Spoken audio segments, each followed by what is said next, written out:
Introduction. My inspiration. I'm by far the most extreme friend and relative when it comes to reaching my goals, and my loved ones remind me of it often.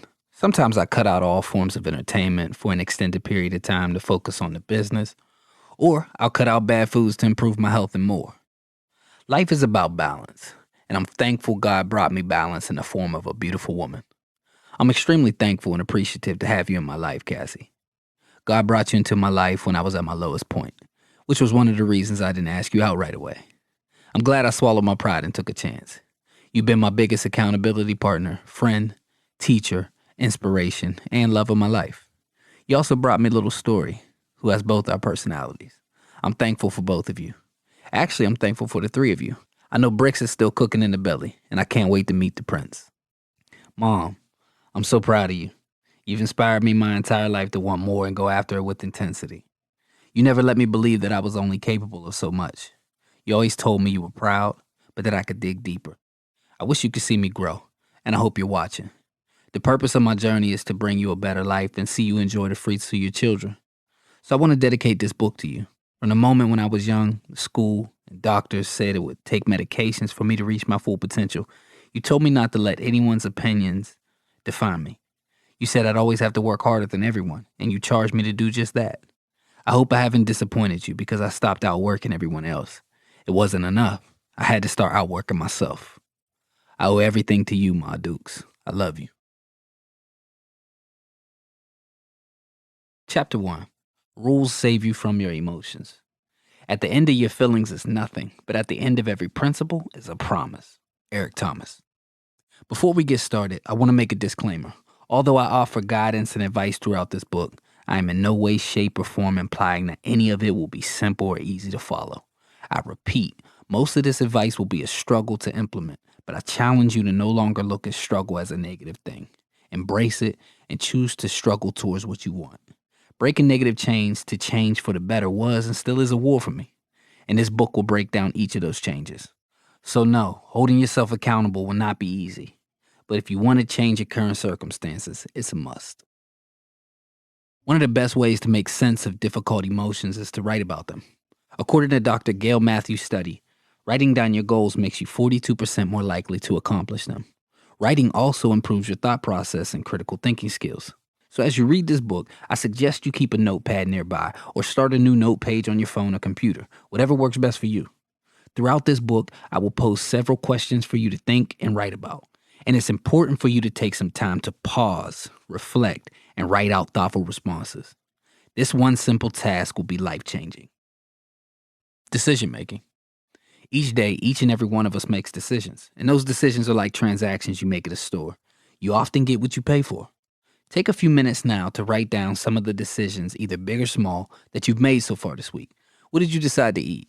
Who did you spend most of your time interacting with? How did you spend the past 24 hours? What did you spend money on? Don't judge the reasons why you made those decisions right now. Simply just write them down. Now that you have your list, go through each decision and ask yourself what you got or what you'll get in return. Again, do not judge or try to justify the decisions. Simply answer the question. For example, last week I went to the gym 4 times, I ate a lot of fried foods, drank alcohol, and didn't sleep much, so I couldn't finish writing. As a result, my muscles feel tight, which is good, but I also feel bloated. I'm extremely tired from a combination of the lack of sleep, the workouts, and my terrible diet. Because of these decisions, I probably will not see any physical improvements, and I won't have enough energy to write any more chapters of this book. Next, I want you to think about what you want out of life. What do you want to change about it? What brought you to this book? Take a look at your list of decisions again, and next to each one, write down what you could have done differently to get what you really want. For example, I want to have as much energy as possible so I could be productive, and I want to improve my health and physique. So to achieve that goal, I could limit my consumption of fried foods and alcohol to special occasions, go to the gym at least 2 more days a week, and set a better schedule to ensure I get 6 to 8 hours of sleep. Now let me tell you what really happened last week. I went to the gym each of the first 4 days of the week. But on the 5th day, my wife, Cassie, got a call saying her father could pass away any day. So we drove to the hospital late at night to see him. He ended up passing away the next day, and I was there with her every minute. There wasn't much time to cook, so I ordered out the next few days. I also made sure Cassie had time for herself to grieve, so I cared for the baby while also handling business at work. These are all the excuses my mind will use to justify the decisions I made. But the results I want don't care about my circumstances. To be completely honest, I could have handled things 10 times better. I chose not to. I could have called my job, used paid time off, and told them I needed a few days to be with my wife. This would have helped me get more sleep, have time to plan out healthier meals. So, no matter what the circumstances were, I could have made better decisions to reach the goals that I set for myself. This is why I said you should not try to justify your decisions, because there's always a good reason not to remain disciplined. Your decisions can be broken down into two categories: rule based and emotion based. By the end of this chapter, you will understand the importance of creating your own set of rules to ensure you make the change you want and effectively head towards the goals you want to achieve. Emotional decisions. Emotional decision making refers to the choices you make based on how you feel. Are you upset, tired, sad? It could also be based on how your decisions will make others feel. Will they be insecure or happy? Will they respect you more? For example, although I was never clinically diagnosed, I've always battled some form of depression. In those dark moments, I didn't feel like getting things done. The darkness I felt said no to socializing and going after opportunities, and my negative mindset made me believe that things wouldn't work out in my favor. By feeding into these dark moments, I felt even more like shit, which led to more negative thoughts that made me feel like something was wrong with me. I often found myself praying and asking God, why is nothing working for me? Why can't I grow? Why are good things happening for everyone else but me? It was as if the poor decisions I made were justified because of how I felt. I completely ignored the connection between my decision making, my mindset, how I felt, and my lack of success. To be honest, I was blindsided by my talents. I had this belief that because I was extremely talented and grew up under poor life circumstances, that I was somehow entitled to opportunities. I believed that someone would come find me and that the success was inevitable. I was in a never-ending emotional decision-making spiral. I learned that to succeed, I would have to change my entire outlook on life and the decisions I make. First, I had to understand that life does not care about where I come from or how talented I am. The only way I'll achieve success is through sweat equity, good decision making, and hard work. Second, I realized I need to change how I reacted to negative life situations, which is why I began developing rules and principles to make sure I've always get the results I want, no matter what happens to me or around me or no matter how I feel. For instance, if I want to finish writing a 10-chapter book in 30 days and I set a goal to complete one chapter every 3 days, then no matter what happens, I need to make sure I get it done. I don't care if my house burns down or if my computer dies. I'll have to find a way to get the chapter done.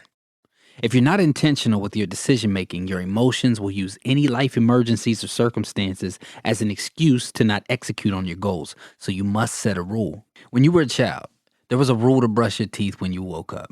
No matter what happened in your life, you found some time to brush your teeth. And that rule carried into adulthood. Even if you were 30 minutes late for work, chances are you still brush your teeth because it's a rule you set for yourself.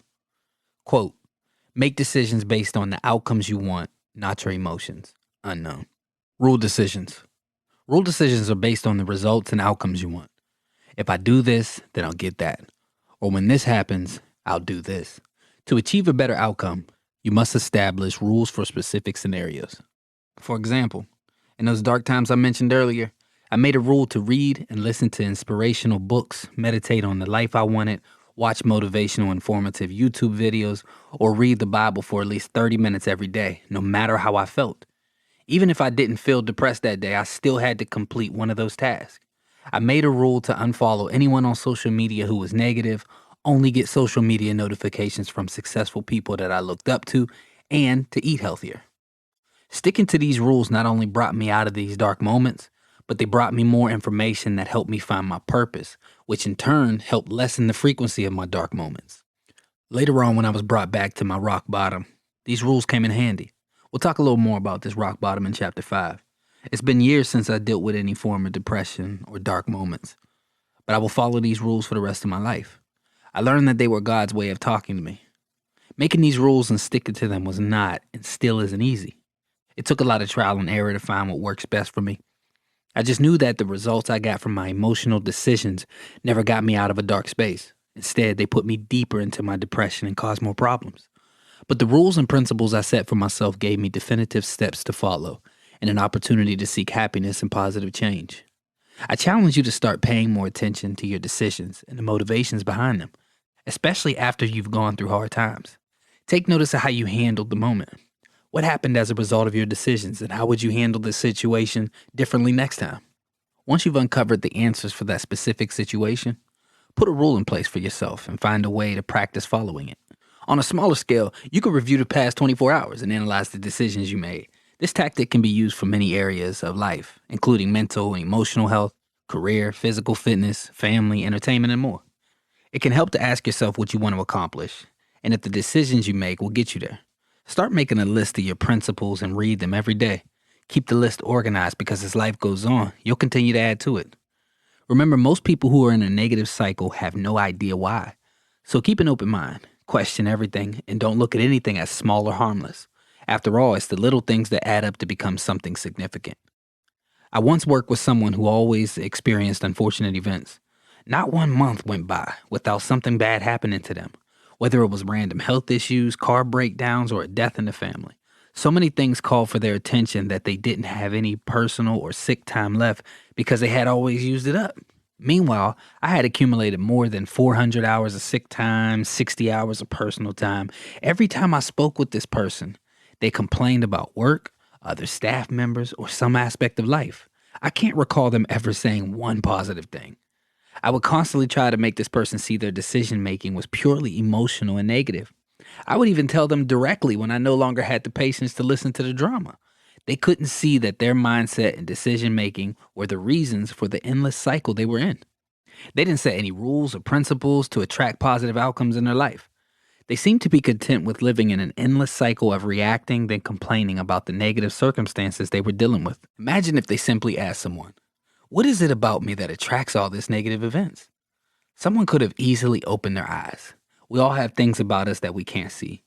Make it a rule to periodically check in with yourself and discover your potential blind spots. Chapter 2. Your blind spots can be an asset or a liability. Definition. Blind spots. Noun. The aspects of ourselves we aren't fully conscious of. Is there someone in your life who has potential but can't seem to get it together or accomplish anything? This could be a family member, a friend, a coworker, or anyone you spend considerable time with. You see exactly where they fall short and the connection between their decision making and the circumstances they continuously deal with. You know deep down if they just listened to you, they would be in a better place. But when you attempted to help this person, they either couldn't hear you, became so prideful that they started an argument, or didn't care as much as you did. So now you're left in a weird place where you constantly ask yourself if you should remain quiet, instigate an argument, or distance yourself from them because they disturb your peace. Does it sound familiar? Quote, people are quick to point out flaws in others, but never quick to point out their own. Quote unknown. Sorry to burst your bubble, but I guarantee there's someone in your life who feels this way about you on some level. Someone in your life can see things about you that stands in your way. They'll either bring it up to you all the time, remain quiet to avoid arguing, or wait for the right moment to have the conversation with you. Think about the last time you had to defend a decision you made or a habit you have with someone who was close to you. These are usually tough conversations for us and our loved ones to have because, as humans, we tend to build up superior beliefs about ourselves to justify the bad decisions we make. The people who care about us just want to see us do better in life.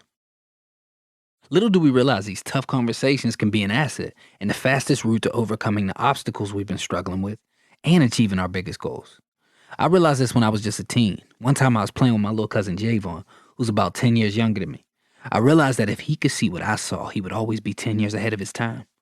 But how can you teach a 4-year-old to see things like a 14-year-old?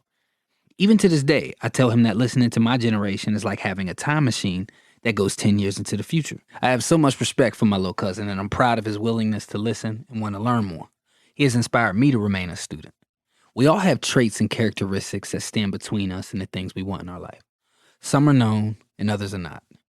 Someone may continuously choose abusive partners. Someone else may be talented but never accomplish anything. Someone may be stuck in low-income housing, or someone could have untreated mental health issues. It's completely normal to have these problems. I assume that since you're reading this, you would like to improve upon or break out of your potentially bad habits. I encourage you to open your eyes to the things about yourself that you ignore. Why many accomplished individuals and experts always have a team around them. Have you ever wondered why smart people like Mark Zuckerberg, Elon Musk, Warren Buffett, Jay-Z, Michael Jordan surround themselves with people who are smarter than them? Have you ever paid attention to how P. Diddy talks about working under L.A. Reid? Have you ever paid attention to how often successful people talk about their mentors and therapists? The brightest people in the world understand that a key ingredient to positive growth, success, innovation, and long lasting success is surrounding yourself with people who not only point out your flaws, but offer great insight and advice. So if they're willing to invest in these tough conversations, why are we so quick to fight everyone and defend ourselves? Quote, there's a natural firmness in one's mind that won't be changed by trifle, but once unlocked, discovers a cabinet of fortitude. Thomas Paine. Why you can't see your blind spots. There are many reasons why we might not be receptive to constructive criticism from others. But for now, I'm going to talk about 5 of the most common ones from my perspective. First, we might not be mature enough. At every stage of life, we think we have things figured out and hold strong to those beliefs until a life-changing event occurs or someone we respect tells us something that would change our mind. Second, our egos may be so large that we believe we're better off than we actually are. This thought may occur because people around us seem to be worse off than we are, or because we pay more attention to the people who are suffering. It's easy to turn on a reality show, laugh at the dumb decisions others make, and feel good about ourselves because we don't seem to have as much drama as they do. One year for Mother's Day, my siblings and I created a video for my mom.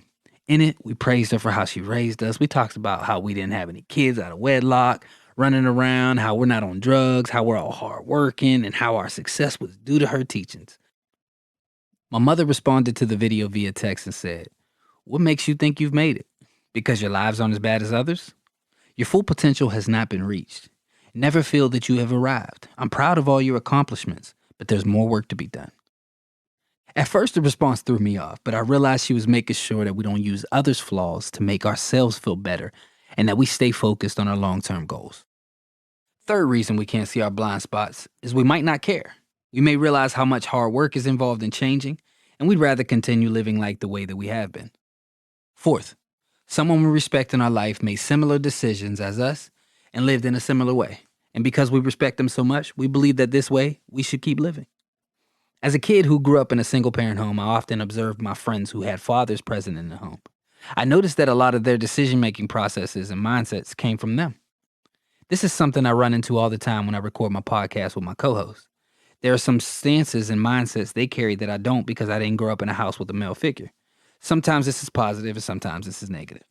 Fifth, traumatic experiences make us pessimistic or narcissistic. We either see new information as negative or we don't trust the person it's coming from. This person could show they are trustworthy and honest for 5+ years, but the trauma runs so deep that we still can't see the positives or trust them enough to follow along and see where their advice leads. How to make your blind spots an asset. Once you get out of your own way and are willing to listen to constructive criticism about your blind spots, you'll progress a lot faster in life. Something that might have taken you 5 years to change could take you a week. You might be asking, how can I recognize what I can't see? And how do I become someone who can handle the truth? There are a few things that you could consider to get started. First, do you actually want to change? To get started, you have to actually have the desire and hunger to grow. Pray for God to open your eyes and show you how to get to the next level. Here's a mantra you could say daily with your prayers. Lord, expand my emotional and mental capacity so I can see the things about myself that I currently can't. Expand my capacity to see my blind spots and hear what others have to say about them. Second, ego is the enemy. Remove your ego and understand that there is always more to learn. Michael Jordan is arguably the greatest basketball player to walk this earth. But every year he played, he grinded harder to be better. He even hired Tim Grover, a notable trainer and motivational speaker, to help take his skills to the next level. Imagine the greatest basketball player on earth saying, "I need to get better. I'm weak in this area and need help." Michael even said it himself in a Jordan commercial. "Maybe I led you to believe it was easy when it wasn't. Failure gave me strength. Maybe I led you to believe basketball was a God-given gift and not something I worked for every single day of my life." Greatness comes when a person removes their ego and figures out how to get better, even when everything and everyone is already telling them they're great. Third, read the signs. Learn to read the signs. You will feel when your weaknesses are shown to you. As an example, have you ever been talking with a friend and a coworker and they tell you your breath stinks? Instantly you feel a tightness in your stomach. It's a combination of anger, embarrassment, maybe anxiety. The reason you felt that way is because someone recognized something about you that you should have been able to see for yourself.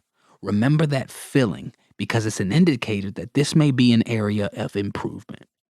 Instead of lashing out at your friend for trying to help you out, change how you react to that feeling. Ignore the emotions that come up and become curious. Ask yourself questions and seek answers.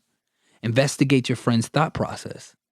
I guarantee they've been tiptoeing around this topic for a while, and the more they believe you can handle the truth, the more they will tell you everything they see. They're only going to go as far as your reactions let them, unless there's someone who doesn't care about your feelings, like a parent, sibling, or a spouse. There are plenty of moments when my wife brings a weakness of mine up, and I instinctually want to fight back. Most times it's because she knows how to push my buttons.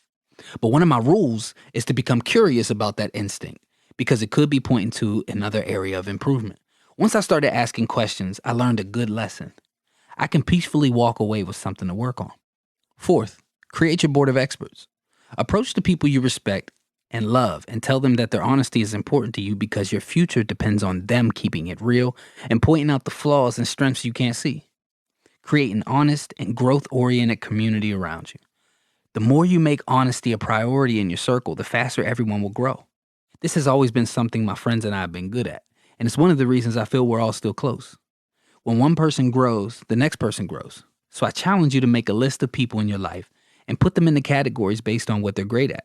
Whether it's finances, emotional maturity, relationships, mental health management, parenting, or their career. After checking in with them, tell them about the problems you're having or the goals you're trying to achieve in their particular area of expertise. Let them know that your success is dependent on their honest feedback.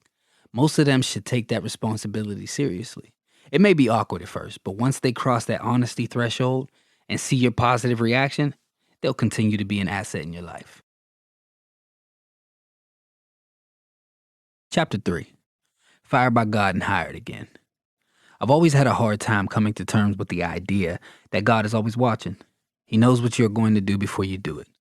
Similarly, statements like everything happens for a reason, or I wouldn't change my past for nothing because it made me who I am, always made me curious. My discernment kicks in every time those lines come up in a conversation. First, let me say that I was raised in the church and I lived in the heart of the streets. I was also the child who questioned everything and needed things to make sense for me to go along with them. This curiosity has led me to seek answers from God on numerous occasions. The statements I previously mentioned have been passed down from generation to generation, and in my opinion, they are said to simply make the person feel better. These statements make you look at all your mistakes, wrongdoings, or bad decisions and say, these things were supposed to happen so I could become the man or woman I am today. But let's break this down. Let me be clear. I don't believe God is limited in any capacity. I also don't believe he's sitting around watching all of us at every second. And I don't believe he's designed a world he can control like a game of Grand Theft Auto. I believe he designed a world that gives us control, free will, and the ability to access his power through faith. I'll prove it. In Genesis, God didn't know Adam ate the apple until he found him hiding, ashamed of his nakedness. God knew that if Adam was able to feel fear, shame, and guilt, he must have eaten the forbidden fruit. Before eating the apple, man didn't know fear, hate, doubt, or any other evil that distracts you from your calling and purpose. A life not focused on purpose is death, and this is the battle we face with our flesh. This is what was meant by you will die if you eat the fruit. It wasn't about dying and leaving the world in a coffin. It was about having all of these mental and emotional barriers that stand between you and your purpose. Man was able to only see good, and now man can see and feel evil. With good, all things are possible. There are no limitations or lack, and life is fruitful. But evil is the part of us that is fearful, hateful, jealous, insecure, doubtful, shameful, or addicted. So in this story of the Garden of Eden, God did not know Adam ate the apple. Nor did he know beforehand that Adam would disobey. I'm sure he knew it was possible for a human to disobey him, but according to the scripture, once he saw the disobedience, he issued more consequences to them. If God is always watching, then how did he not know of Adam and Eve's decisions?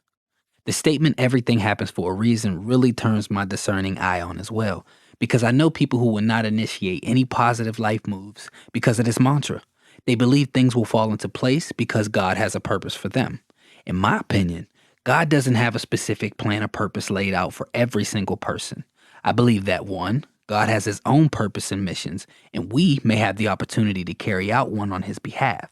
2, he can and will does use every positive and negative situation for his purpose. 3, God calls specific people at specific times for a certain purpose. I just don't believe this is done for everyone in every situation. So I guess the statement is true. It's just that some people may be looking at it incorrectly. Some things happen by chance, some things are meant to be, and some things happen as a result of someone's decisions. In my opinion, God sent his only son not only as a sacrifice, but as a living example of what could be accomplished while battling this flesh. We have to stop undermining Jesus' accomplishments on this earth. The one we call Jesus was not superhuman the way we're taught.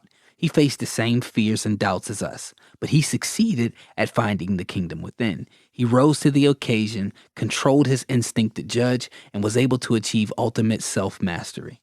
He was able to achieve the lifestyle and mindsets that man experienced before eating the forbidden fruit.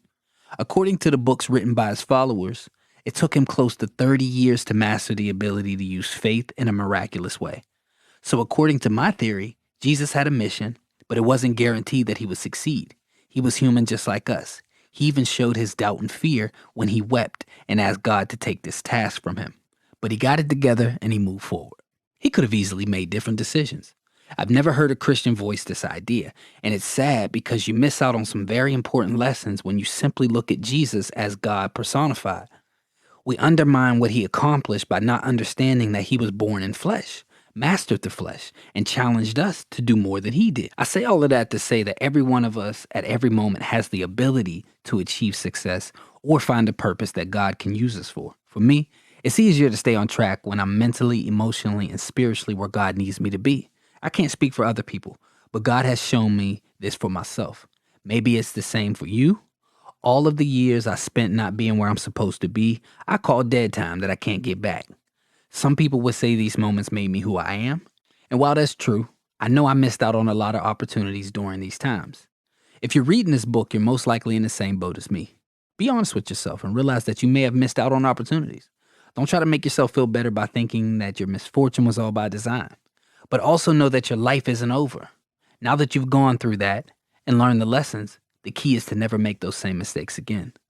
I call the years between ages 12 and 27 my dead time. If you're not a spiritual person, you might not be able to understand where I'm coming from. But I'm not saying that those moments didn't make me who I am. I'm not saying I didn't enjoy the good times I experienced or learn from the bad times. What I'm saying is, as far as following my purpose goes, that was my dead time. I wasn't walking the path God had for me. It was like I was running on the treadmill for years until I got off and got in the real race. Strike one. The core reason I missed the boat several times is because I was a people pleaser and had a deep-rooted need for external validation. As I write this book, I'm realizing that my need to feel validated by others was disguised as marketing and branding. I thought I was being strategic, but I was actually feeding a deep insecurity. The real race involves being authentically yourself, knowing what your mission is and going after it day after day. When I was young and in the midst of my dead time, God revealed to me that my purpose was in content creation. Although I was extremely productive with making music and generating money from other business ventures during these years, I didn't get any further than where I was. I was chasing a lifestyle and making art a specific type of way, completely ignoring key elements that I believe God was looking to use. And again, I believe if you're not trying to fulfill your purpose, you're just running in place on a treadmill until God knocks you down or you realize what you're supposed to be doing. I also believe that if you don't figure it out quickly, you'll miss your current purpose. And the wildest part is when you miss your purpose, you'll feel it. You'll most likely deny it like I did. This was the delusional thought process that kept me away from my purpose. I believe God had a mission and purpose for me in the music industry. And in 2014, it hit me that I had missed the boat. Strangely enough, I realized I missed the boat before then as well. There are plenty of purposes God offers people, and it is our job to figure out the current one. So if you miss the purpose, learn from it and get ready so you don't miss the next wave. God doesn't care if it's you or Jeff who lives down the street. He will find someone to complete his mission. My need for validation, combined with my drive to get out of poverty, help others, build my community, and succeed at music, and help my struggling mother led me to a lifestyle of making things happen by any means necessary. I sold drugs and cars, robbed people, financially used women, gambled, bought and flipped cheap items on eBay and Craigslist, worked a full-time job, coached kids, promoted and hosted parties, shot photography and music videos, ran a photo booth business, sold mixtapes, and attempted many other hustles that I've now forgotten about. I had a plan to generate enough money to fund the music. Needless to say, you can't get good things with evil. None of my money moves were about greed. I was just a young man who lacked the wisdom and guidance to know that you can't build anything indirectly. I also learned that you can't use evil methods. You have to sacrifice for what you want, or nothing will ever get built. Strike two. Another aspect I fell short in was the brand, style, and market I focused on. Since I came from a high crime environment where everyone around me, including myself, was selling drugs and hustling, this was the market I put my focus into. Although I was filled with knowledge, spiritual insight, and energy, I kept myself in a box because I wanted the love and validation of my peers. No disrespect to Common, Talib, and similar artists, but I didn't want to be anything like them. My friends and I were big fans of Jeezy, G-Unit, Jay-Z, and Yo Gotti, so I put more energy into making music for that crowd. I didn't realize that if I was 100% myself, I could have created a whole new wave that would have brought multiple crowds together. The hood and my bros always used to say, chill on that conscious shit. Don't nobody want to hear all that. Now, don't get me wrong. My music was all me. There was no lies. I just ignored an entire side of me to win over the street crowd. I've always been that way, probably from a combination of growing up in the church and in my particular neighborhood. I've always looked at church folks as corny, and I never wanted to be looked at in that way. Although I respect the majority of the people at church and I appreciate all of the love, I never wanted to be so disconnected from the world in the way that they were. I noticed that many of the folks in church had no way of actually making a change in the community. Part of me didn't care how anyone felt about me, but there was also a small part of me I kept hidden because I knew I would get put into a box that would instantly disconnect me from the world. I should have recognized then that God had given me the gift of innovation. In 2005, it hit me that I missed an opportunity when I was riding to work with a friend and he turned on a new artist who was just like me, but without the gritty side. His name was Kanye West, and he completely changed the game. The wildest part that always leaves me feeling a little bitter is that the same people I sought validation from would say, you got to get popping in your hood first. Don't nobody want to hear that conscious music or that singing shit. These people never gave me the validation I was seeking because I wasn't 100% being myself. And they typically did not hesitate to show the respect for those who were 100% themselves. These are the same people who would present me with artists who were similar to me and talk highly about them, saying stuff like, bro, I respect him because he wasn't afraid to take a leap of faith, or he's fire, or he's conscious like you, Murd, or yo, Murd, this dude be singing like you and it's fire. This is a common occurrence for people pleasers and validation-seeking folks. Most of us end up resenting the people around us for this, but I believe that fault responsibility is on us. We have to be willing to walk alone. You can't expect to be different and fit in at the same time. No man can serve two masters. Matthew 6:24. I paid the price for trying to be different and fit in by giving back to my community at the same time I was poisoning it for profit, climbing the corporate ladder and playing the streets at the same time, being an inspiring person and sleeping around with women I had no intentions of committing to long term. Now, most likely, your out of control life circumstances have led you to possess a similar personality trait. The lack of balance and structure you miss out on from growing up in a single parent home often leads to this type of insecurity. I understand how we all got here, but as humans, we have the ability to change and grow. So there are no excuses, especially if you're on a journey to succeed at something. Every road to success requires studying. You must study yourself and your current habits and how those you emulate have succeeded. The road to success is largely a road of constant self-improvement. And I guarantee that while you're on that road, you will read something or hear someone talk about the detriments of people-pleasing and seeking outside validation. You have to be ready to hear the hard truth. This won't be easy, but it's a must if you're going to break the cycle you're in and achieve your goals. Learning about and understanding your weaknesses is not supposed to start a pity party where you come up with excuses for why you're not succeeding. To me, it was liberating because I was determined to never let an opportunity pass me again. So if you're on the journey towards your purpose and you don't want to pass it up, keep reading. On the path towards your purpose, you must trust your gut, even if that means you walk alone or are uncomfortable or broke. We can't serve two masters at once. There's no cutting corners. Every other path except the one leading to your purpose will keep you running in place. Chapter 4, Hidden Sins. The topic of this chapter is a subject that is looked over far too often, so I wanted to give it its proper attention. In my opinion, there's one powerful word people tend to consistently misunderstand and misuse: sin. Jesus answered them, "Most assuredly, I say to you, whoever commits sin is a slave of sin." John 8:34.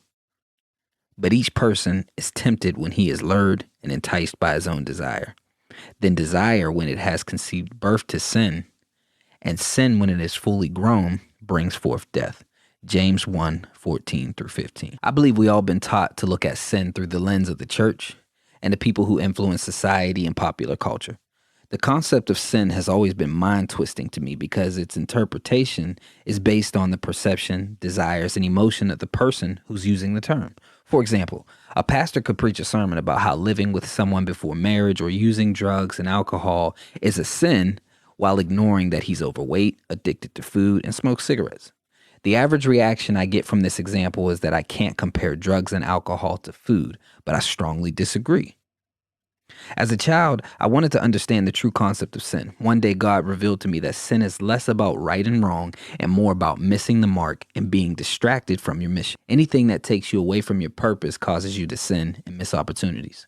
For example, it is my opinion that smoking and drinking aren't in themselves sins. What makes these actions a sin is when they control you. If these actions keep you from doing God's work and you find yourself becoming less productive and putting it over doing good, you've entered the area of sin. If it forces you to miss the mark, then you are living in sin. This probably goes against everything most people are taught because the common notion is that sin is about the obvious feelings of shame that come with breaking the law or some other action that society deems wrong. You often feel shame after having sex with someone that you shouldn't have, waking up hungover on Sunday morning, or robbing someone. But you don't necessarily feel shame after watching 10 straight hours of Netflix, eating fast food after the doctor told you you're pre-diabetic, or any other vice. Not to mention, most people, especially religious people, cherry pick scriptures to make others look like wrongdoers while ignoring the scriptures that point the finger at their addictions and demons. I heard someone say once that you can't use the book of Leviticus to talk about homosexuality, then ignore it when it talks about eating shrimp, pork, catfish, lobster, and every other unclean popular food. This is why this topic closely connects to the last chapter. My lifestyle and actions caused me to miss the mark and be distracted from my mission. They led me away from where I needed to be to fulfill my purpose. I was living in sin. When scripture says you will be a slave to the things you are addicted to, that doesn't just refer to drugs and alcohol. You could be addicted to TV and you'd be living in sin. But to the average person, it's just TV. The act of watching it is not wrong or outwardly harmful, so it's not a sin. This is how we've been taught, especially in America. We're taught that sin is what's perceived as wrong, but that is far from the truth. In an effort to paint a clear picture for you, I want to be completely transparent. Here are some of the sins I had to overcome to stay focused on my mission. Chasing money, using women for sexual pleasure, watching porn, masturbating, over-consuming alcohol, entertainment, and food, and people-pleasing. Would you believe me if I told you people-pleasing was my biggest sin? You'd probably guess that alcohol or chasing money and sex would be the biggest offenders, but my people-pleasing habits were disguised as attributes of a good person. I had a deep-rooted belief that I had to put others before myself, take responsibility for how others felt, and never say no to helping someone, even if it meant saying no to what I wanted. Once people can get away from the idea that sin is about being right or wrong and feeling shame, they can begin to unlock the power God has given them and walk in their purpose because they'll have the capacity to sit with themselves and figure out what their purpose is and what's keeping them from it. You must be honest with yourself if you're going to remove sinful blockages from your life. Now let's figure out what's causing you to miss the mark and stay distracted from your mission. Take a moment to think about the things, people, and events in your life that has caused you to be less productive and not walking in your purpose. What people, things, and actions no longer serve you in a positive way? Do these things consume you? Don't judge yourself for whatever comes up. Be honest and know that you are taking the first steps towards fulfilling your purpose. If you find your blockages control you, don't feel forced to cut them out immediately. You don't have to stop enjoying yourself. You do, however, need to find a way to make sure they no longer control you. I still have a drink every now and then because alcohol doesn't control me in that way. Now, if you're someone who is negatively affected by alcohol, then it might be time for you to hang it up because it's causing you to miss the mark. To successfully get back on track, you need to be able to recognize your shortcomings and blockages. So if you haven't already done so, put this book down and dig deep to uncover what's causing you to miss the mark. Chapter 5. Karma and consequences. In all my years as a clinical psychologist, I've never seen anyone get away with anything. I've seen people twist reality successfully because it doesn't snap back at them in the moment, but 2 years later, they get hit hard by something. They think it's unfair until we trace it back to them twisting reality. Dr. Jordan Peterson. Every decision produces an outcome. No matter what your intentions are, there will be an outcome, whether it's positive, negative, or both. In my opinion, there are 4 types of outcomes. Number 1, an immediate outcome. 2, one that affects your reputation. 3, one that affects others around you, whether they are close to you or not. And number 4, an unexpected outcome. In the streets, we call the last one a humbug. Jim is a farmer in Kentucky. Every year, his organic farming process produces decent results. One spring, a farmer friend of his approached him with the idea to use a new chemical that sped up the growing process and produced bigger crops. Who wouldn't want to increase the productivity and the size of their product? After doing his research, Jim saw mixed reviews from both farmers and environmentalists, with many of them recommending people to stay away from the chemical because there was a chance it could cause issues. Jim also read reviews that said the chemical had worked wonders, and consumers seemed to enjoy the products as well. He decided to be positive and optimistic and move forward because the benefits could be life-changing.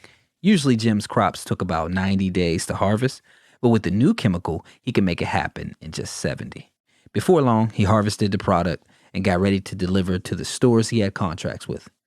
The distributors asked Jim how his products were done so soon and why they were so big. When he told them about the new process he was using, they refused to accept his crops because of this uncertainty surrounding the chemicals. After all, they had previously signed agreements with their corporate customers that said the produce they supplied would be free of adulterants of any kind. They also reminded Jim that according to the contract they signed with him, they were able to deny his products if they felt it would be harmful to their business. They told him to contact them when he returned to his organic process. To make up for the lost income, Jim decided to sell what he had at the weekly flea market. He managed to sell a good portion of his harvest, which covered some of his expenses, but not as much as he had sold to his distributors. A week later, several people in town came down with unexplained health issues, reporting skin rashes, headaches, diarrhea, flu-like symptoms. Health officials interviewed the patients, and when it was concluded that the individuals became sick after eating Jim's chemical-laden products, they speculated that this was the cause. Environmentalists and local politicians used the media to caution others against purchasing products from farmers who used the chemical until they concluded whether or not it was the cause of the townspeople's unexplained health issues. A full investigation to prove that the illness were caused by the chemicals Jim and other farmers used, but all signs pointed to the contaminated produce. Recognizing his fault, Jim decided to issue a public apology and let people know that he would no longer use the chemicals moving forward. He also spoke with his lawyer about settlements for those affected. He disposed of the remaining product and planted a new set of crops in a different area using his old organic process. Let's talk about the consequences of Jim's decisions to use chemicals and what outcome category they fit into. First, the immediate consequence was that the distributors turned Jim's business away, which affected both parties' income and caused them to find different ways to generate money. Second, Jim's reputation was now in jeopardy. Even though he corrected the issue, the distributors might decide not to carry Jim's product in the future because his reputation has been tainted. This one decision could cripple his farm for generations. Third, the customer's health was affected, not to mention the family members and friends who might have grabbed a batch to eat. Fourth, the humbug or unexpected consequences could be that the next crop season is a drought, equipment breakdown, and someone who typically helps with the farming becomes sick. Any of these events will cause further issues with Jim's farming finances. No matter who you are or who you become, you'll likely have to deal with one or more of these consequences. In my opinion, the key to lasting success is taking your consequences on the chin and developing an intense focus at the same time. Lawyers may disagree with me, but Jim made a great decision in owning up to his actions. The best thing we all can do is accept the lesson and plant the next set of seeds for the future harvest, while maturely dealing with the current consequences. This is the hardest thing for people to do. It's hard to focus, plan, and execute on anything when you're dealing with the stress that comes with rough times. This is why many criminals are repeat offenders, why people who stop selling drugs end up starting again, why rappers who lose a rap battle fall off, or why some business moguls don't recover from bad press. The time right after the storm requires an understanding that you have some hell to pay while you plant new seeds for the future. Look at the difference between Ja Rule and Rick Ross after 50 Cent went after both of them. The Officer Ricky moment was supposed to bury Ross, but his resilience and work ethic made us respect him even more after. I'm one of the many young men who lived with a get it by any means mindset for years. I truly believe that a combination of gambling, selling drugs, using people, working a full-time job, volunteering, making music, and filming would somehow get me where I wanted to be. I was so ambitious and motivated to change my family's negative circumstances that I pushed myself in every aspect of life, whether it was negative or positive. It hurts to look back at my younger self and the destructive mindsets I had, especially because I know there are other younger men out there who want to change their circumstances but lack exposure and wisdom, just as I did. I never wanted the bullshit that came with the street life. I wanted to avoid attention, reputation, violence, jail, and jealousy. I just wanted to use the money to kickstart my music career. But as you guessed it, things never worked out that way. In a way, I was just like Jim the farmer deep down. I knew I shouldn't have ignored the negative signs that have kept me away from the streets for so long. They were right in my face. Flex was on house arrest, Jonesy did jail time, BT was always in and out of prison, Mobe caught a gun charge, and the majority of the old heads were doing fed bids, and Paul and Matt both got murdered. Not one dude I know from the streets has successfully transitioned from that life to legitimate success and security. I also knew that God wanted me to put more faith into my mission instead of stressing over money. It's hard to not focus on where the money will come from, especially when you're young and dumb. But I now understand that when God has plans for you, you have to ensure you're making the correct moves. You don't ever want to work against the mission. For example, God gave Moses specific instructions for approaching Pharaoh. Imagine if Moses, hearing these instructions, became impatient and decided to hire a hitman to kill Pharaoh. That would have gone against the mission. God wanted everyone to see him spar with the gods of Egypt. He wanted the earth to know that he was the God of all gods. In my case, God wanted the glory. God wanted me to put faith in his ability to provide so I could explain how things worked out for me, so I could realize it was all God. I wasn't supposed to take a comfortable route. My last rock bottom. Using crime to generate money not only caused me to fail my mission, but it also resulted in me having hell to pay. In 2014, God brought me back to rock bottom, the lowest point in my life. Everything hit hard at the same time. This was God's way of showing me that I was on the wrong path. I was fed up. I felt like my hard work was always met with setbacks. All of the cars I invested in had broke down. I was robbed. I lost my job. All the credit cards I used to purchase equipment were in collections. My mother was kicked out of her home and I had no way to help her out. And my sister was struggling in graduate school, but I couldn't help her either. I was a 27-year-old loser who had all this deep knowledge but nothing to show for it. I was the best artist no one knew about. I felt useless every now and then. But for the most part, I still chose to see the positive in everything. I had dark moments that were followed by me snapping out of it and remembering my list of principles and rules. I had a deep understanding that I had hell to pay like Jim, but it was temporary.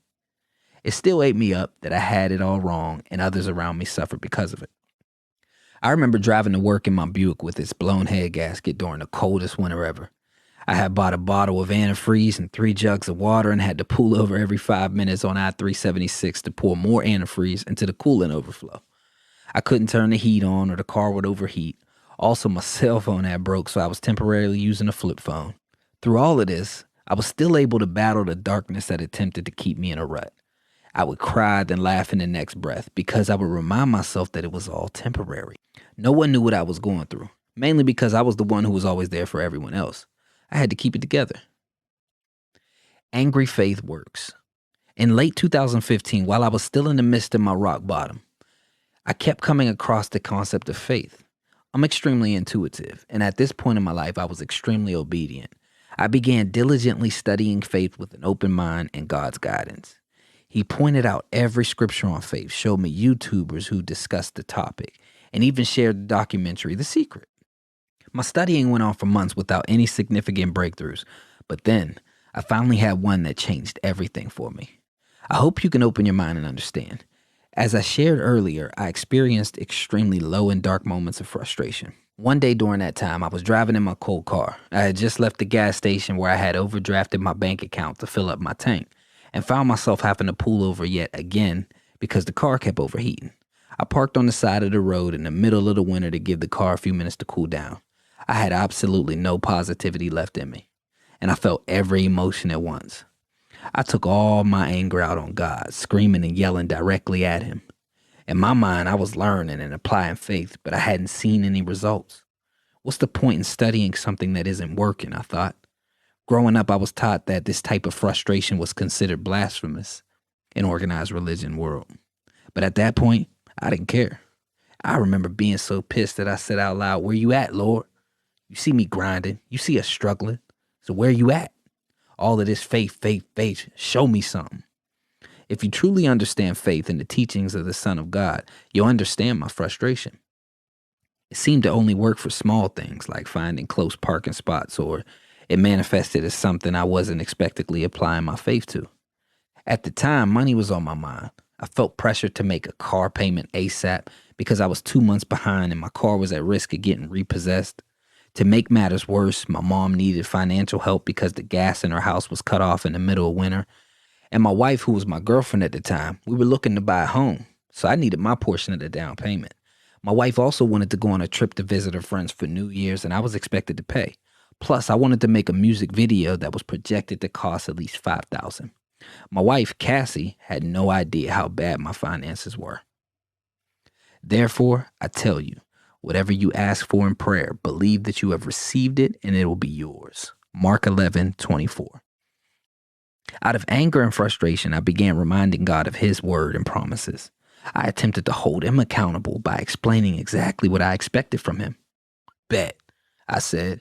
"If you want me to have faith, show me something. Here's a car payment, a trip, a video project, heat for the house, and my purpose. Deliver those things and I'll never sell drugs again. And I'll dedicate myself to the purpose you have for me and apply faith. If you want me to have faith, then show me something." I was so fed up that I became reckless, delusional, and unreasonable. I really put God to the test. I called the company who financed my car loan and gave them my debit card number, knowing I didn't have the money. I told Cassie to book the trip, and I called the videographer who quoted me for the music video and set a date to start filming. He told me he needed a deposit within the next week, and I simply said, "No problem, how much?" Every part of me was showing God that these things were now on him to take care of. I was frustrated and had nothing to lose. I even told Cassie I would have my portion of the down payment. As reckless as it sounds, I said yes to everything I wanted, knowing I was in the red. A few days later, my supervisor called and asked if I could stand in her place at a meeting she couldn't make. When I arrived, my other supervisor, Candy, was there. After the meeting, Candy pulled me into the hallway and handed me an envelope. She said the company wanted to thank all the employees for our hard work with a holiday bonus. I walked back to my car with a huge grin on my face, talking to God. Like, let me find out you're trying to show me something. I said out loud, "Big homie, you're wild if you did what I think you did. I'm not going to open it until I get to the car." When I got in my car and opened the envelope, I started laughing hard. It was the kind of laugh where you can't breathe and tears are coming down your face. An $1,800 check was sitting in my lap. I felt like God was right next to me laughing and saying, "You thought I was sweet, little bro. Like this was too big for me. This is what I was trying to show you all along, dummy. You have to keep the same energy, but next time watch your tone before I show you that other side." At that moment, I got a glimpse of exactly how God operates. I spoke to him and said, "You brought me to a level of frustration just to get me here for me to see this." The check was enough to cover the car payment, Cassie's New Year's trip, the down payment for the music video, and more. My brother had enough to pay my mom's gas bill, so I didn't have to. But I still gave her some of the money. And the mortgage company came back and said they no longer needed the rest of the down payment. The icing on the cake, though, later that week, God showed me that he wanted me to provide content to the world and teach his principles through entertainment. Sometimes I believe my faith is the reason the entire company received a holiday bonus that year. But in all actuality, the company changed from for-profit to non-profit and decided to give employees bonuses to get rid of their surplus. From that moment on, everything I moved forward with out of faith worked out. Before I get back to karma and consequences, let me attempt to explain all the factors that went into that moment of faith because every step is important. First, I made a firm decision about what I wanted to happen. The gift of faith is perfect and is based on us. If you're not sure what you want, then faith can't be applied. So being clear on what you want or need is the first step. Next, I reminded God of his promises and boldly stated what I needed. My entire life, I was taught that our God was stingy and that we would see the riches when we got to heaven. But the scriptures on faith revealed to me that God wants us to live prosperous here and now. We must meditate on faith and remind God of his promises. Then, I moved forward as if everything was taken care of. We activate faith when we move forward without doubt. Yes, I'm telling you to be bold and maybe even ridiculous. Remember, God's son fed thousands with a few loaves of bread and a few fish. Move forward with the plans that are revealed to you. Do what you can and put the rest in God's hands. Finally, I envisioned what my desired outcome would feel and look like. I had nonstop conversations about the video shoot, and I imagined what it would feel like to be on set. I just knew it would feel amazing to pay my car payment. Putting yourself in your future self's shoes is a powerful ingredient for faith. Remember that Jesus always asked, "Do you believe you are healed?" He needed that person to feel healed on a deep subconscious level. My new understanding of how faith works was groundbreaking because I was at a point most people reach right before they turn back to the decisions that got them in the hole in the first place. A man newly released from prison might reach the point I was at and go back to selling drugs. The person who just got out of an abusive relationship might feel uncomfortable and lonely and go back to their partner. You have to be aware of this part of the process to break the cycle. I'd been there too many times and I wanted to make sure that this was the last time. So I had to commit to making a different decision. I knew it would be a rocky journey because I still had consequences to deal with from my previous decisions, but I was ready. It doesn't matter that you turned everything around. The real test comes from serving your sentence while having faith in the new seeds that you're planting. The 5 years following this showing of faith were still hell as far as my career and finances were concerned. No one around me knew this, not even my wife. Part of me is convinced that not speaking about my hardships to my loved ones is part of faith. But also there's a part of me that believes there's some deep-rooted pride in keeping it a secret. I can admit that I most likely have some trauma surrounding my issues. This may be a blind spot of mine, but I'll get back to that when I finally get answers. After my breakthrough, I was completely locked in on playing offense, planting seeds in the now, and applying faith so that the good outcomes could surpass the bad. I knew it would be a tough journey because I was starting over and had low income, but I told myself that the faster I served my sentence, figured out what my next steps were, and applied faith and work, the faster I could develop a process to learn these big lessons without going through the kind of storm ever again. I had a bright idea that if I searched for the lessons instead of letting life teach me, I could avoid the drama, and boy was I correct. It's possible to receive the benefits of bumping your head without actually having to bump your head. Chapter 11 will break this process down in more detail. To recap, recovering from the storm is a critical part of the journey. It requires awareness, understanding, and resilience. This is the part where people often say, "I tried to be better, but the streets keep calling me back." The key is to remember why you can't keep making those same decisions. You don't want to plant any seeds that will create more consequences than benefits and keep you in the darkness longer. This recovery period is also a time when you can learn the most about yourself and figure out the areas you need to improve upon. Last, you must surround yourself with positive information every day. Read or listen to books about accomplished people who can inspire you and teach you the skills and habits you'd like to develop. You can utilize TikTok, Instagram, Google, YouTube for this as well, but be sure to check multiple sources to avoid running with misinformation. Journal activity. Before we move on, let's take a moment to reflect and write a list. You can call it "I'm not going back" list. On a sheet of paper or in a digital journal, write down all the reasons you want to break a particular habit or cycle. Write down all the direct and indirect consequences that come from engaging in this habit. Next, write down what causes you to perpetuate that cycle. What draws you to that situation? This list will not only be your reminder for why you're not going back, but it will also show you the information you should surround yourself with. The habits and cycles you struggle with have been overcome by others. There are countless books, podcasts, vlogs you can look into to see what worked for them. For example, one of my biggest downfalls is doing too many things at once and not being able to say no. At one point, I was working, coaching, selling dope, rapping, taking photos, shooting music videos, gambling, saying yes to everyone with a good idea. On my list, I wrote down that I no longer wanted to spread myself thin. I didn't want to give my time and energy to anyone or anything that was outside of my purpose, and I wanted to narrow my focus and attention just to one or two projects. I took those sentences, turned them into a question on Google and YouTube, and found books that changed my life. Good to Great by Jim Collins talks about the power of focusing on your strengths and saying no to everything else. Not Nice by Dr. Aziz taught me how to say no, put myself first, and put an end to people pleasing and feeling responsible for others. Once you find books you like, take notes of the resources those authors mention and why. Don't just read to read. Be intentional about progressing. Chapter 6, Personal Improvement Playbook. In life, we're either progressing or slowly falling off. There's no way to maintain your current results. Seth Whitted. During my second year of college, I had a neighbor who was into bodybuilding. He worked out every day and sometimes twice a day. He was educated on supplements and nutrition, and his upper body was super fit. His back, arms, and shoulders were cut up, and he managed to maintain a six-pack. But one thing he hated was leg day. He despised leg day so much that he very rarely worked them out, and it showed. His body was disproportionate.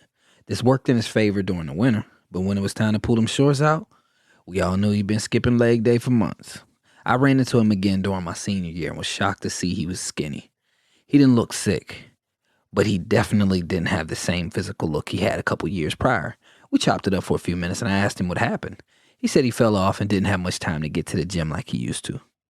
I tell this story because I want you to realize that in all aspects of life, there's no such thing as maintaining progress, living on top, or remaining in your prime. In life, we're either progressing or slowly falling off.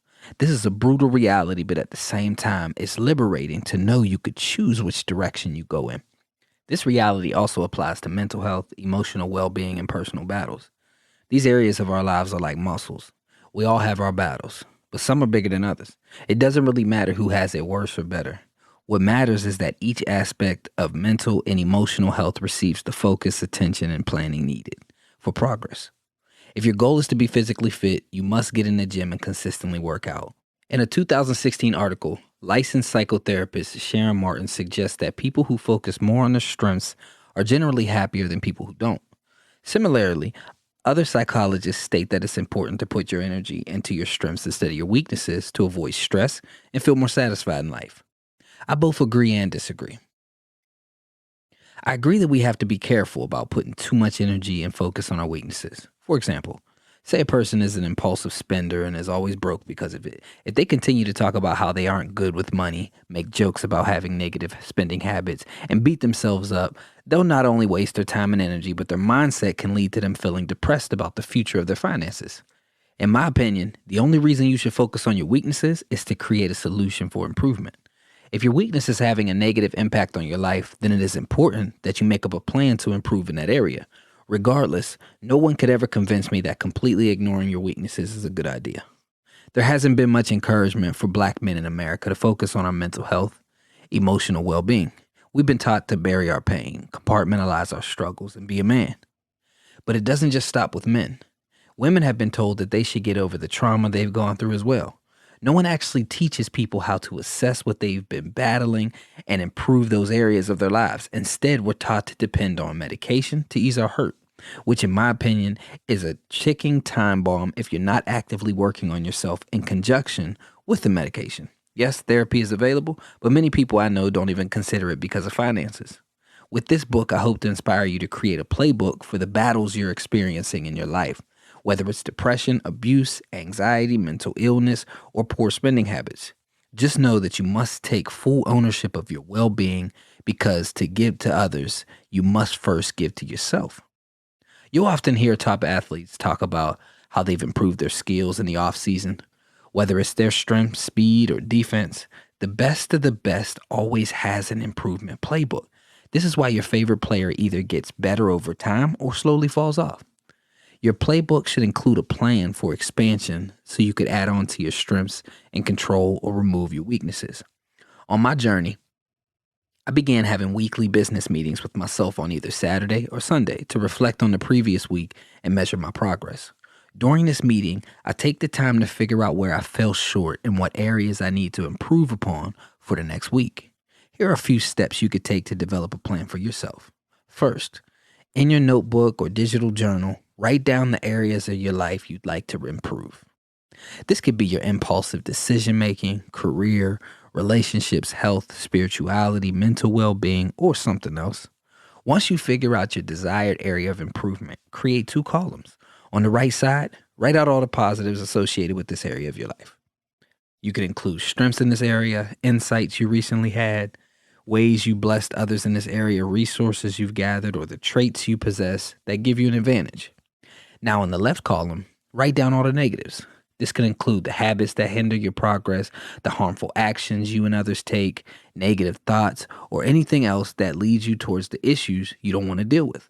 Write as much as you can, and don't continue reading this book until you complete this exercise. Even if making this list takes you weeks, do what you got to do. Understand that finishing this list is not the end of the exercise. No one human being is 100% aware of themselves. It might take you 5 years or longer to recognize most of your strengths and weaknesses.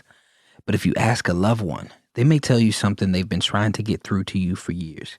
It may hurt your feelings to realize something negative about yourself, but swallowing your pride and asking for help is a huge step in the right direction.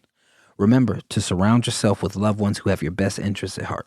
Tell them that you need their honest feedback to reach the goals you have for yourself. Give them time to share their thoughts and remind them that it is important that they are honest, because if you don't know what to improve upon, you can't be great. Some of you may have trust issues or lackluster support systems. In those cases, I would suggest seeking therapy or hiring a mentor who will be honest with you. Now, hear me out. If you still find yourself in a place without anyone to help you, then trust, isolation, and a negative perspective might be your weaknesses. Go ahead and throw those on your list. If all else fails, praying can be a big help. The more I prayed for God to reveal my weaknesses, the quicker He showed me them. Ask for your mental capacity to be expanded so you can see what you haven't been able to before. Ask for your eyes to be open so you can serve Him better and achieve great things in life. Once you have your list of strengths and weaknesses, put them in order of priority. Choose one strength and one area of improvement to work on at a time. It's important to narrow your focus as much as possible. Between your job, kids, school, business, and everything else life brings you, this process can be overwhelming, so don't overdo it. Work with a sense of urgency and diligence, but don't overload yourself. Figure out a way to track your progress, whether it's data sheets, weekly or daily meetings, or an accountability partner. Please remember that this process is just like a muscle. Don't think you can make small improvements then call it quits. This is something you'll need to work on for the rest of your life. It will take hard work, but over time it'll become second nature. This process continues to change my life. You might be wondering how I developed this habit or how this turned into an important routine of mine. It all started back when I was around 5th grade. My father was around, but he did not live with us, so I was raised by a single parent. Although my mother did an amazing job raising me, I missed out on the balance of a 2-parent home. Growing up in a home with only one parent has its pros and its cons. I grew up close to my cousins. They were almost like brothers and sisters. But one of the cons was a lack of self-confidence. When I hung around my cousins, I always felt mentally and emotionally inferior, like their awareness and understanding of life was more advanced. The confidence they had when socializing was outstanding to me. I remember not being able to look people in the eyes for long periods of times. It's funny to think about it now, but it was embarrassing at the time because I beat myself up at night wondering why I felt anxious around other people. My cousins, on the other hand, carried themselves like adults. The way they were able to articulate their feelings, recall information under pressure, and listen attentively was mind-blowing to me. My father lived 2 towns over and was very active in our lives, but not having a male figure in the house every day led to a lack of confidence for me. In my opinion, only a man can teach another man how to be confident as a man. I never knew whether my lack of confidence was because something was either wrong with me or because I didn't have a father in the home or because my cousin's strengths made me feel insecure. A pro of the single-parent household was that it put a chip on my shoulder. I felt the need to prove myself, and that, mixed with my competitive spirit, turned my insecurities into a personal competition. I'm not sure if this was healthy or not, but it gave me a drive that was beyond human. I knew I had to figure out a way to keep up with everyone around me and then get ahead. This obsession used to keep me up at night. I remember hearing the quote, "A woman can't raise no man." So I devised a plan. And understand that I'm not trying to bash either of my parents. This was just my younger self's way of taking full ownership of my future. I needed to make sure that I somehow figured things out. Part of my plan was to pay close attention to every man that I wanted to be like, whether it was my dad, my uncles, coaches, teachers, local dope boys, basically anyone who drove a nice car or had jewelry. Yes, to a young man, toys equal success. My goal was to take the attributes I respected and implement them into my life. When I was faced with certain challenges, I would ask myself, what would they do? The second part of my plan came about when I discovered the book of Proverbs. I consistently read scriptures, even if I couldn't understand them. I studied them day and night. It wasn't until later in life that I realized I needed to consciously focus on my strengths as well. This was the beginning of me figuring out how to improve in these areas I fell short in. This process helped me develop a strong sense of self-awareness and an awareness of my family as well. I started noticing both the positive and the negative habits we had as a group. The positives are loyalty to people, our giving spirit, our ability to listen and connect with people, and our faith. Some of the negative habits were like curses that caused cycles of poverty, health issues. I knew I had to make an impact. This chapter is extremely important for your continuous growth. I charge you to become obsessed with improving yourself.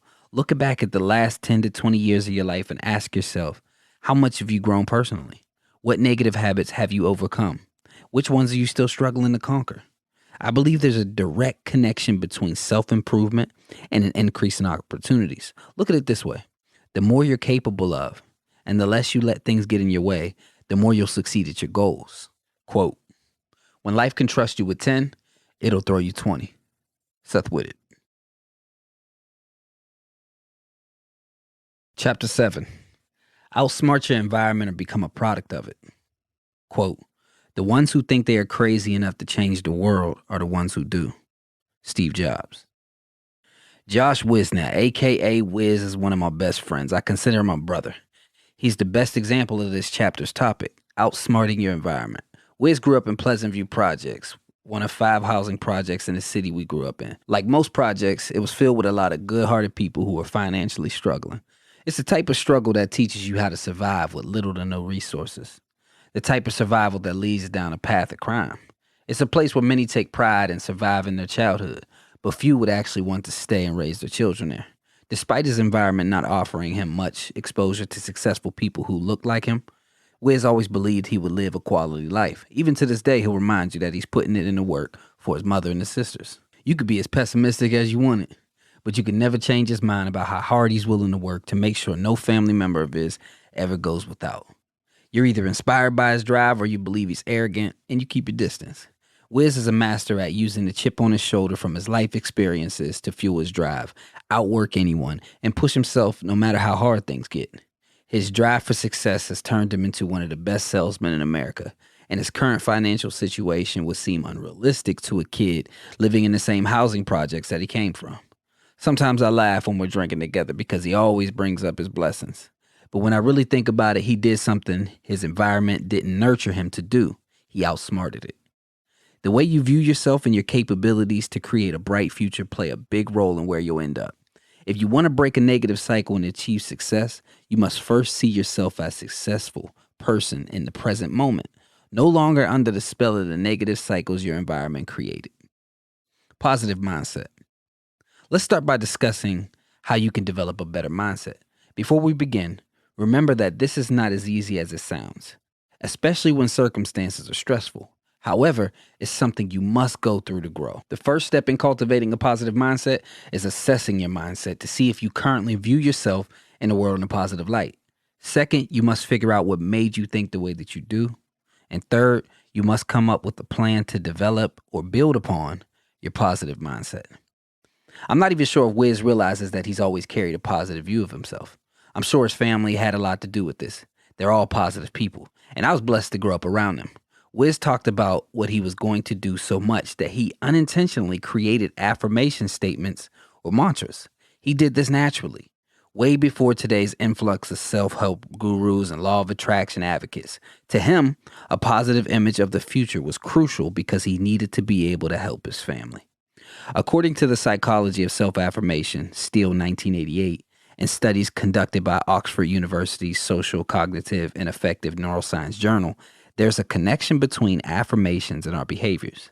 How you view and speak about yourself in present and future tense plays a role in who you become. The way we view ourselves will determine whether or not we take an opportunity or turn it down.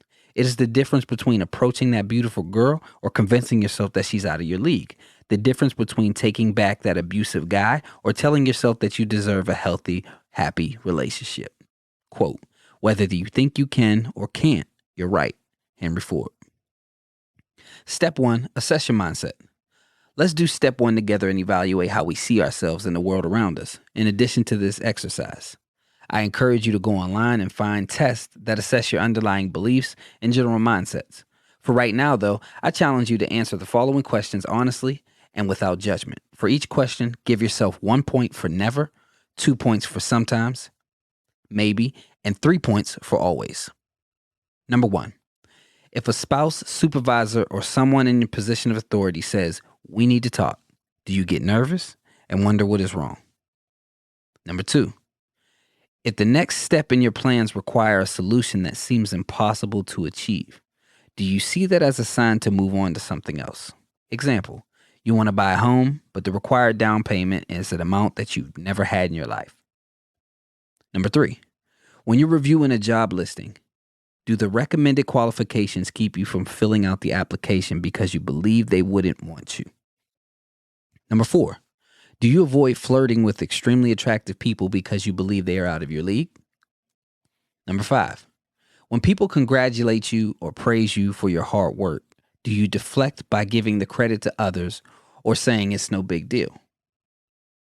Number 6, do you feel bad about succeeding at something because it may make others feel bad or insecure? Number 7, do negative events ruin your entire day?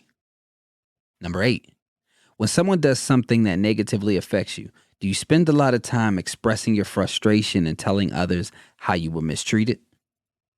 Number 9, do you believe it is inappropriate to find humor or enjoyment in the moment when something tragic happens? Example, death in the family or car accident. Number 10, when negative things happen in your neighborhood, for an example, an increase in housing prices or toxic tap water, do you believe a person or organization is purposely trying to sabotage the community?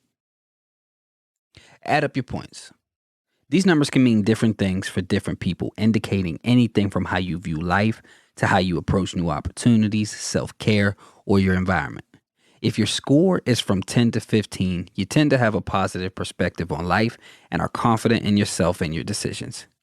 You most likely believe there's a logical reason behind everything and everyone's decisions.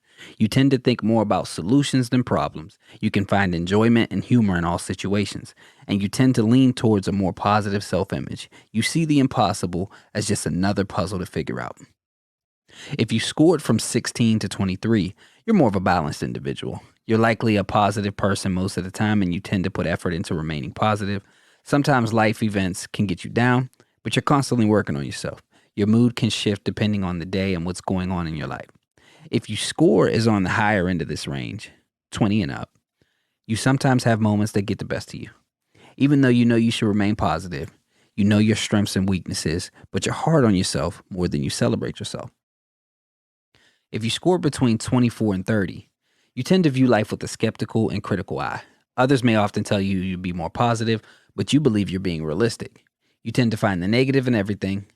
It could be a beautiful sunny day, but it's way too hot. Your job could give you a bonus check, but you'd be upset that the bonus they put you in a higher tax bracket. You very rarely take risk because the potential negatives are a huge red flag to you. If you're still uncertain about how you view yourself in the world, I challenge you to contact the support system you created back in Chapter 2. Ask them if they see you as a positive or a negative person. This step is extremely important. A lot of times people believe their worldview is correct when it is severely flawed. Take this seriously so you can uncover your true perspective. Step 2. What shaped your mindset? Before we're able to have a positive mindset and view life as our playground, we must first understand how we develop the mindsets we carry today. I believe there are a number of factors that go into our personality and habits, including our genes and environment. Quote, Your environment is a perfect design to keep you exactly where you are. Evan Carmichael. I love this quote by Evan Carmichael because it's the case for every positive and negative mindset. According to Jacque Fresco, co-founder of the Venus Project, our environment shapes the way we think, act, feel, and take actions. If you were a woman born in the 19th century China, you would likely act and think in a certain way than if you were born in the year 2000. Up until 1950s, it was normal for Chinese women and girls to have their feet bound for aesthetic purposes, no matter how painful it was. People carried on with that tradition for more than 1,000 years. Similarly, if you were born in a country where polygamy was normal, you likely wouldn't think twice about your father having multiple wives. In some families, it may also be normal for you to witness your father physically disciplining your mother for what he perceived as disrespect. An example that hits home for me is the business of slavery in America. I use the word business because I want you to see it from the perspective for this example. In no way do I think slavery was not horrible. I just want you to look at it from a different perspective for a moment. In the 17th century, powerful individuals crafted a business model built on free labor that differed from those throughout history. In most countries, slavery was consisted of one group of people conquering another and making them work against their will. It was typically driven by fear, whether fear of lost resources, poverty, or starvation. But fear was only a small portion of American slavery. These individuals knew that eventually everyone would view slavery as wrong, especially since America was deeply shaped by Christian and moral truths. So to keep everyone's environment and mindset on one accord, they brainwashed enslaved people and both poor and rich whites. They convinced everyone, including black people themselves, that black people were born to be slaves, that innately they were less than human. This proved to be successful because otherwise good-hearted white people didn't attempt to end slavery. In their mind, it was justified. Enslaved people carried this mindset as well. Throughout our lives, we learn about individuals like Frederick Douglass who thought differently because he was a minority, just like Wiz, because Frederick knew how to read and was able to expand his mind. Only the wise and educated understood the evil strategy behind slavery. To everyone else, slavery was about racism. It's tough to discuss progression of the black community with both conservative Republicans and liberal Democrats in America. Conservatives mostly believe that black people should simply take control of their lives and pull themselves up by their bootstraps. Liberals look upon black folks with extreme pity, wanting to overhelp and make all the decisions for us. Both sides completely miss the real issue. It's not about money, a lack of help, laziness, or a lack of motivation. The issue is in the mindset, the way we view ourselves and the country and the way this country views us. In the black community, many of us still carry mindsets that are symptoms of the racism our family lines have endured, which perpetuates a cycle of terrible decision making. This is why the just get over slavery statement isn't profound, because the mindsets we carry didn't stop at slavery. Black people were hosed down and lynched in the 60s for wanting the right to vote. We had to deal with government flooding our communities with crack cocaine to fund an illegal war. The crime bill that followed that increased prison population by 47% and removed an entire generation of parents from homes. Welfare aid that unintentionally incentivized fathers to be absent from the home, unwarranted stop and frisk based on discriminatory practices, and so much more. I'm not sharing these facts for pity or to play the victim. I'm simply showing you why the average black person's self-image isn't so positive. You must truly understand how powerful mindset is to benefit from it. And most of our environments aren't teaching us its power. If you grew up around poverty and crime like we did, you likely didn't realize how not normal our environment was. We grew up happy and loved, and we took pride in the city we came from. We had no clue we had deep-rooted mindsets and beliefs that could keep us in poverty and a life of crime. You often don't know you're in a negative cycle until someone exposes you to more and opens your eyes. According to the Office of National Statistics, more than half of adults who were abused as children experienced domestic abuse later in life. In hindsight, it's easy to say that slavery was wrong and that black people should have rebelled and ran away. It's easy to say you wouldn't have stayed in an abusive partnership, that you would be different if you grew up in poverty, that you wouldn't put up with domestic abuse. But when you're born into something, there's a big chance you will view those actions and habits as normal and go along with them. Economic researchers conducted a study on adults who grew up in the 1980s. They found that only 50% of this group was earning more than their parents did at that age.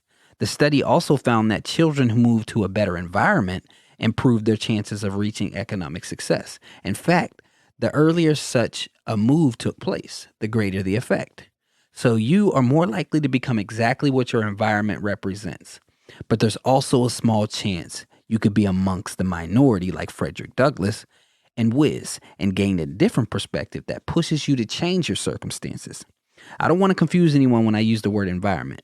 Sometimes this word makes us think of nature or the climate, but I'm talking about our personal environment, the day to day surroundings that influence us. This could include our family, neighborhood, work, education, favorite TV shows, social media platforms, and more. We have control over some of these things, but not everything. I challenge you now to take a deep look at the environments that have nurtured you thus far. Pause your reading after this section, and in your notepad, assess how these environments have conditioned you and the people around you for good or bad. Write down the negatives and positives of your environment. Then ask people who have experienced a similar environment for their perspective. Especially talk to the people who have excelled at a high level like Wiz. Once you've figured out how your environment has or still cultivates your habits, mindsets, and life perspectives, it's time to actually change these perceptions and mindsets. Step 3. Develop a positive mindset and self-image. The first step is to understand that it is not a one-time fix. Changing your mindset is an ongoing process. I'm not saying it's going to be easy, but it's a must. You're about to transform an entire life's worth of ways that you unknowingly or knowingly have. Matthew 9:17 says, "And no man put new wine into old bottles, else the new wine will burst the bottles and be spilled, and the bottles shall perish. But new wine must be put into new bottles, and both are preserved." Your attitude and mindset are easily measured when you start paying close attention to these 4 areas in your life: your thoughts, emotions, the words you speak, and the actions you take. Programming your thoughts. Programming yourself to have positive thoughts is difficult and requires consistency. One of the most important things I do to program my thoughts is start my day learning useful information. Whether it's from a book, podcast, Facebook video, YouTube, or music, imagine what it would be like to wake up and have every person you looked up to follow you throughout the day. Imagine the conversations you'd have, the mental space they'd put you in, and how much information they drop on you, and what you do with your day because of it. You would be a machine that was driven to make anything happen. Well, you can achieve that level of determination by simply typing their names into YouTube and listening to one of their interviews while you get ready for the day. Sometimes I read through my daily goals in the morning to remind myself of what needs to be done. This also puts me in a mental space to be productive and think about positive things. Above all else, find a way to start your morning on the right foot. The hardest part of changing your mindset is dealing with those other friends that want to hang out in the morning. The friends that tell you ain't shit, or the ones who tell you to check social media. These are most often the people who remind you that focusing on your goals is too hard or tiring. They'll want to start debates with people who aren't even in the room about subjects that aren't relevant. I may be alone in this, but my thoughts have always run wild. I had to learn not to entertain distracting or irrelevant thoughts. I literally have to fight the urge to argue with myself. I kid you not. I sometimes have full-blown 20-minute arguments with someone who isn't even in the room. So I begin either finishing my thoughts on paper or cutting it off or looking at my list again to refocus myself. Medication is not an option for me. I want to work on my mind like it's a muscle. So I've downloaded focus-based memory and brain-building games like chess. I used to do these early in the morning to remind myself of how focused I needed my mind to be during the day. It wasn't easy to arrange my thoughts, but it was necessary. If positive thinking is one of your goals, make a decision to do something every day that will help keep you positive. Don't make it too overwhelming. It could be reading an informative book for 5 minutes, journaling, praying, or meditating, whatever works best for you.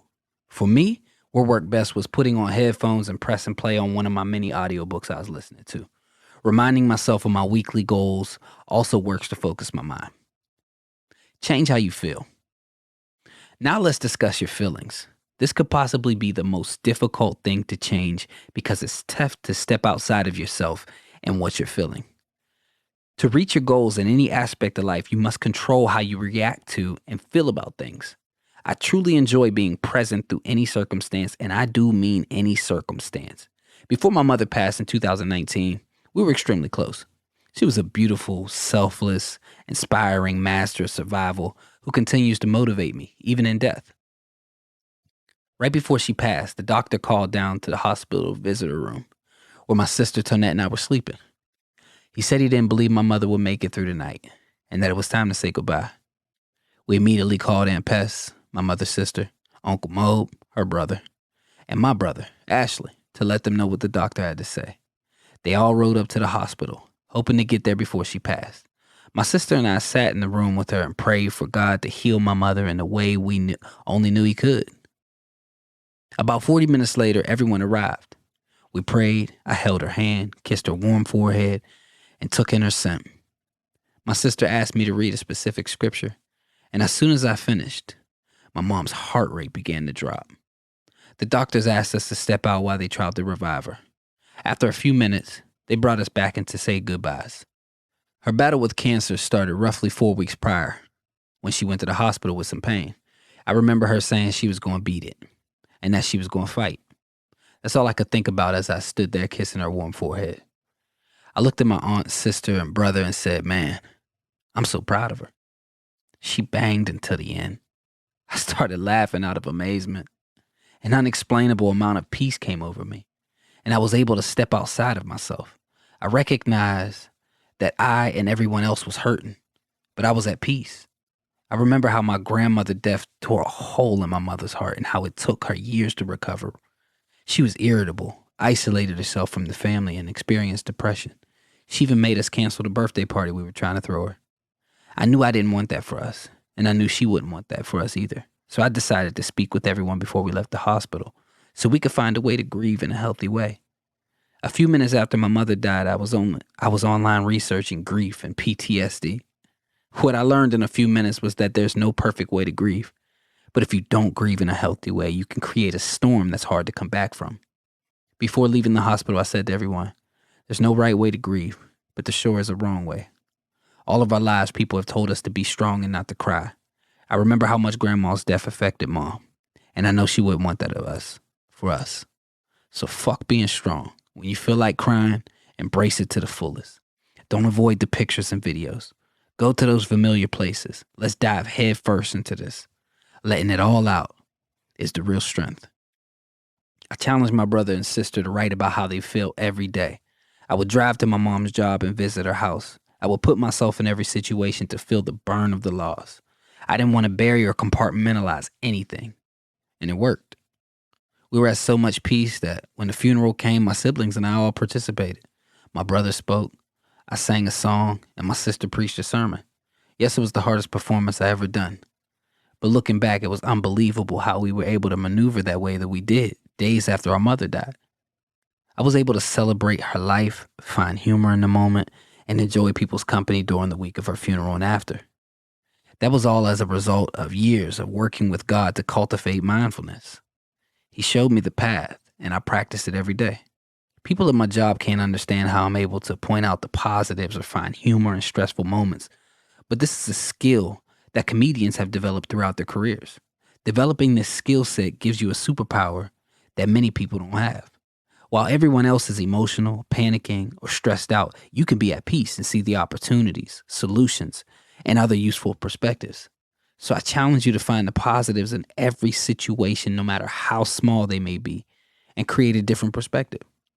How you feel on a daily basis is important as well. I believe one of the many gifts that God has given us is the power of faith. I'm not talking about faith in the way traditional religion teaches you. I'm talking about the faith Jesus and every other great person who has walked this earth has embodied. The way we feel is a key ingredient in this process. You have to think, speak, and feel the things that you want. Then he touches their eyes, saying, according to your faith, let it be. Matthew 9:29. Then Jesus said to the centurion, go your way, and as you have believed, so let it be done for you. And his servants was healed that same hour. Matthew 8:13. What a lot of teachers of the word do not speak about is how Jesus had to get people to think, act, and feel as if they were already healed and fully accepted healing for it to work. This is what happened when a woman who had blood issues for 12 years, touched the hem of his garment and said within herself that she may be made whole. Jesus turned to her and said, "Your faith has made you whole." He pointed out that her faith was so strong, she was able to heal herself. It's pointless to say, "I am healed," when deep down in your gut, you don't really feel like you're going to be healed. It's like saying, "My business will be funded," but then you don't move forward with any plans. We have to focus on what it'll feel like to obtain the things we want and pray for. And any distractions will wipe out that faith. Jesus was trying to teach us. Don't believe me? Look what happened when he was in his hometown. Really put yourself in the people of Nazareth's shoes. When Jesus traveled to faraway places, the people who didn't know him personally were curious and eager to be healed. But in his hometown, they knew him as little Joseph, the carpenter, the child of the crazy mother, the chick who convinced Joseph that she didn't cheat and the baby was God's. I honestly feel bad that they had to grow up with him because they knew him before the transformation. They knew the good, the bad, and the ugly about him. To the people of Nazareth, Jesus was just a normal person like them. He went away from there and came to his hometown, and his disciples followed him. And on the Sabbath, he began to teach in the synagogue, and many who heard him astonished, saying, "Where did this man get these things? What is the wisdom given to him? How are such mighty works done by his hands? Is this not the carpenter, the son of Mary, and brother of James and Joseph and Judas and Simon? And are not his sisters here with us?" And they took offense at him. And Jesus said to them, "A prophet is not without honor, except in his hometown, and amongst his relatives, and in his own household." And he could not do no mighty works there, except that he laid his hands on a few sick people and healed them. And he marveled because of their unbelief. Mark 6, 1-6. Let's not overlook the part that says, "and he could not do no mighty work there." The people of Nazareth were so consumed with their ideas of him and the fact that they knew him and his family that they couldn't hear his messages. Imagine your childhood best friend one day tells you that they're the son of God. You're going to laugh and think they have a mental disability. Their thoughts, feelings, and words and actions were so consumed that they couldn't receive any messages. And verse 5 says, "And he could do no mighty work there." Really think about that. We were always taught that Jesus was different from us, even though he said we would do greater things. His sacrifice was bigger than him dying on the cross. The other part to the sacrifice was that he was also in flesh form, and flesh comes with its demons. Jesus became perfect because he was able to master himself and use the kingdom of God within him to do many wonderful things. Because of the way we're taught today, we often miss the message that our power is held in how we think, feel, speak, and act. There's a deeper level to how we feel. Deep within you, on a subconscious level, there are feelings you may or may not be aware of. Your subconscious beliefs are the ones that held deep down that have been shaped by your religion, culture, and family. The average person feels some level of guilt or shame about something, which can lead to stress, anxiety, depression. And Christianity has a way of perpetuating this for a lot of people. For some reason, we were taught that success, money, and earthly happiness was somehow wrong, and that struggling was virtuous, godlike, and a symbol of strength. So most of my life, I felt guilty about wanting money and expecting good things. Looking back now, this was how most people I knew felt. I would literally hide the good things that happened to me out of guilt and shame, knowing there were others in the world who were going through hard times. In a weird way, I actually felt better when bad things happened because no one could get offended.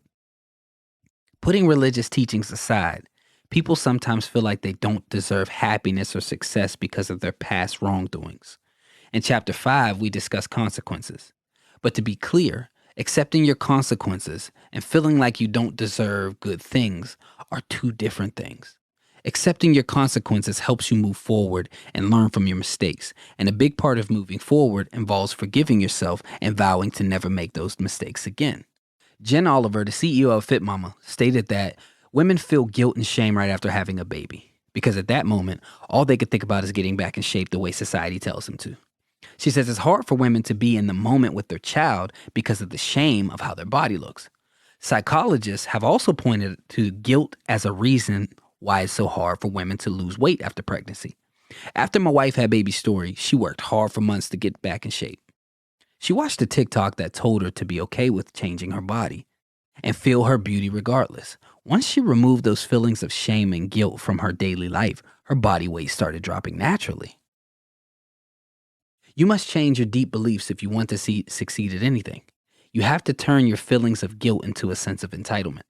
You need to truly feel like you deserve success, happiness, and prosperity. Forgive yourself for the wrong you've done, because holding on to that guilt and shame will only rob you from living in the moment.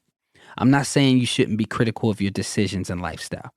I'm stating that you deserve to be happy, prosperous, and proud of who you are willing to continuously work towards becoming a better version of yourself. This part is crucial because if you don't feel worthy of happiness, then you will not achieve it. You must fully enjoy the journey of your life. So be fulfilled right now. Don't react shamefully when someone compliments you. Don't call yourself ugly when someone says you're beautiful. Don't downplay your skills because you feel shy. Stop it. The answer is to fully love yourself now and love the journey of improving too. So I challenge you to become aware of how you feel in every area of your life, whether it's health, wealth, and family. The way you feel about yourself writes your future. So no matter what the circumstances are, you need to do what makes you happy. Take a moment here to ask yourself if you deserve the things you want to accomplish. Pay attention to the deep-rooted feeling that comes up and explore them. Ask yourself why you feel the way you do. For example, when I talked about Witted Media being $1 billion company, I say I can do it, but deep down there's doubt. When I explored the doubt, I realized that it's due to my past mistakes with leadership, money management, a lack of execution. In that moment, my subconscious mind is completely ignoring all my success and is choosing to hold on to the shame I felt after I fell short. Write a list of why you deserve to accomplish your goals and what you plan to do, not to make the mistakes of your past again. Anytime you feel unworthy, reread this list and explore your deep-rooted feelings. Again, write down why you deserve success and what you plan to do to protect yourself against feeling that guilt and shame. If you want happiness, you must listen to, read, and watch things that make you happy. If you want to be healthy, you must imagine what you would feel like. Once you grasp these feelings, meditate on them until you accept that they are your reality. Yes, I'm asking you to be slightly delusional. If you're homeless sleeping under a bridge, I'm telling you to feel abundance. Think abundance and take actions to feel abundant. When I was at my worst, I took time out of the day to imagine myself in a better position. Even now, when I'm happier and feeling more fulfilled, I meditate daily on my goals, including one day running Witted Media full time. During this meditation, I pray and tell myself that I will quit my job of March of 2022. I've only got 9 months until that point. I make myself feel what it will be like, and I attempt to stay in that feeling for as long as possible. So if you're reading this book after March 2022, message me to see if I'm running the company full time. The hardest part of this process is becoming aware of how you're feeling and changing these emotions. This is where journaling comes in. Write out how you feel during a moment of discomfort and why. Then ask yourself how you want to feel instead. From there, develop a process that will help you change your feelings. For some, that'll involve music, reading, talking to a funny or inspired friend, or painting. Ask God to show you a process that will help you let go of the wrong feelings and welcome in the right ones. Expressing how you feel isn't a problem, but allowing those negative feelings to consume you is. So address them, then transform them into something productive. Have you ever seen someone walk in a room and you instantly knew they were powerful? People would treat them well, give them information, or try to impress them. I guarantee in that moment they felt powerful too. The way someone feels and acts will determine how others view and treat them. So feel entitled to the things you want. Carry that with you everywhere you go, and you'll start to notice the right people and circumstances surrounding you. You'll feel confident enough to talk to the bank about that business idea. You'll feel more secure in your decisions. Change your environment. One of the biggest challenges when it comes to changing our thoughts, perspective, actions, and feelings is our environment. It's extremely important that you change your environment to one that is in alignment with what you want out of life. This was rough for me. So I'm going to break down my environment into categories to show how each aspect affected me and how I changed my circumstances. Career. I wanted to become a successful entrepreneur artist, but my environment only knew poverty. There wasn't anyone around I could look up to. The majority of us come from hardworking families who live paycheck to paycheck. The people who were successful were always busy, so we never saw them. The only people we saw on a daily basis who appeared to be successful were drug dealers and some sports coaches. My mother, who I love dearly, had little to no knowledge on financial literacy and had terrible money management skills, but she was a master of survival. So as a result, my finances were up and down until my 30s. My career consisted of selling drugs, working dead end jobs, and chasing a dream with no real plan. Although I conquered some goals and made some great memories, I ultimately failed in this department. Health. I can't speak for all black folks in America, but the culture of my environment involved indulging in high sodium, greasy foods that were terrible for our health and neglecting exercise, believing instead that all of our health and weight issues are passed down in the family. Growing up, I only saw the men in my family and sports coaches working out, and they were generally the only ones who encouraged us kids to do the same. Because of this food culture and mindset towards exercises, my family experienced 14 deaths between 97 to 2007. Most of them were due to heart issues or overall bad health. So for a good portion of my life, I ate for taste and worked out to remain in shape. The amount of deaths in our family led to the younger generation to figure out what changes we needed to make to live healthier lives.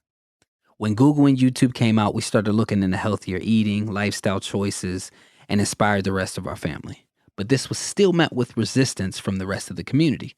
They say we eat like white people. Yes, healthy eating in the black community is looked at as eating like white people and selling out. Family and relationships. I grew up around inspiring people who loved each other and were extremely loyal. My family members who were married showed us what a healthy marriage looked like. But there were also those who created broken homes by having children out of wedlock or cheating on their spouse. My father, who I love dearly, had children with two different women back to back. My sister was born in January of '86. My stepbrother was born in February of '87, and I was born in March of '87. Most of the men in my community only talked about sleeping with women and who looked good or not. Overall, I feel like I was blessed to grow up in a tight-knit family I was raised in, especially because they always pushed us to become better than they were. Family is everything to me. I consider my closest friends as family too. I'm extremely loyal and I care about everyone in my life. In my younger years, I was mainly focused on having sex with women. I built connections with them so I could get all the benefits of a relationship without actually committing to one. I only had one serious relationship before I met my wife. I followed what I thought was an honor code. I would only get in relationships if I didn't plan on messing around with other chicks, which is why I was single majority of the time.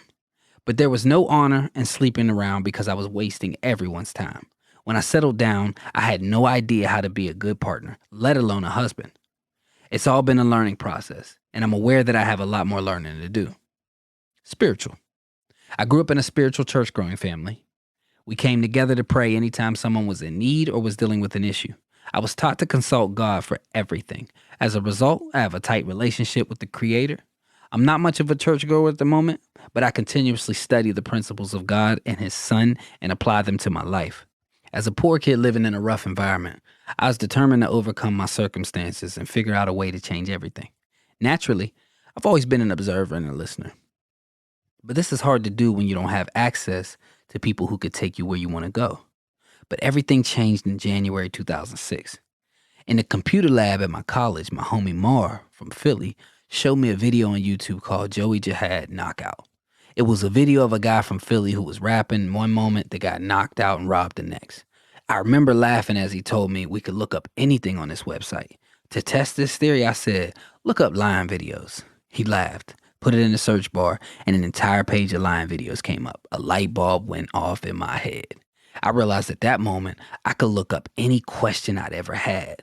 Information was literally at my fingertips. I felt like I could do anything with enough research. If I needed to perform a heart surgery, I could look up videos and instruction manuals to get you the new heart. It might skip a few beats every now and then, but I get it in. So how did this discovery help me change my environment? Whatever influence I couldn't find in my neighborhood, I found it online. For example, when I was making music, I knew I needed to understand the business side of it more and surround myself with others who had experience. I couldn't find those kinds of people in my immediate environment, so I went online and I watched interviews, behind the scenes footage, documentaries, read books written by industry folks. I would surround myself with people like Jay-Z, Kanye, L.A. Reid, Dame Dash. By doing this, I felt like I was always receiving advice. Jay would remind me to focus on sales. Kanye would encourage me to be different. Dame would berate me for wasting time and push me to be more productive. I realized I could change my environment without physically affecting it. It takes a little imagination, study, and discipline to consume the right content and take what you need from it. The hard part is recognizing what environment you really need.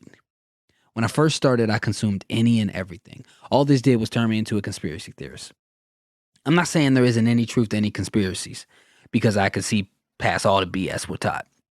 But I realized that wasn't my route. So first you have to know where you're headed and recognize what information serves you.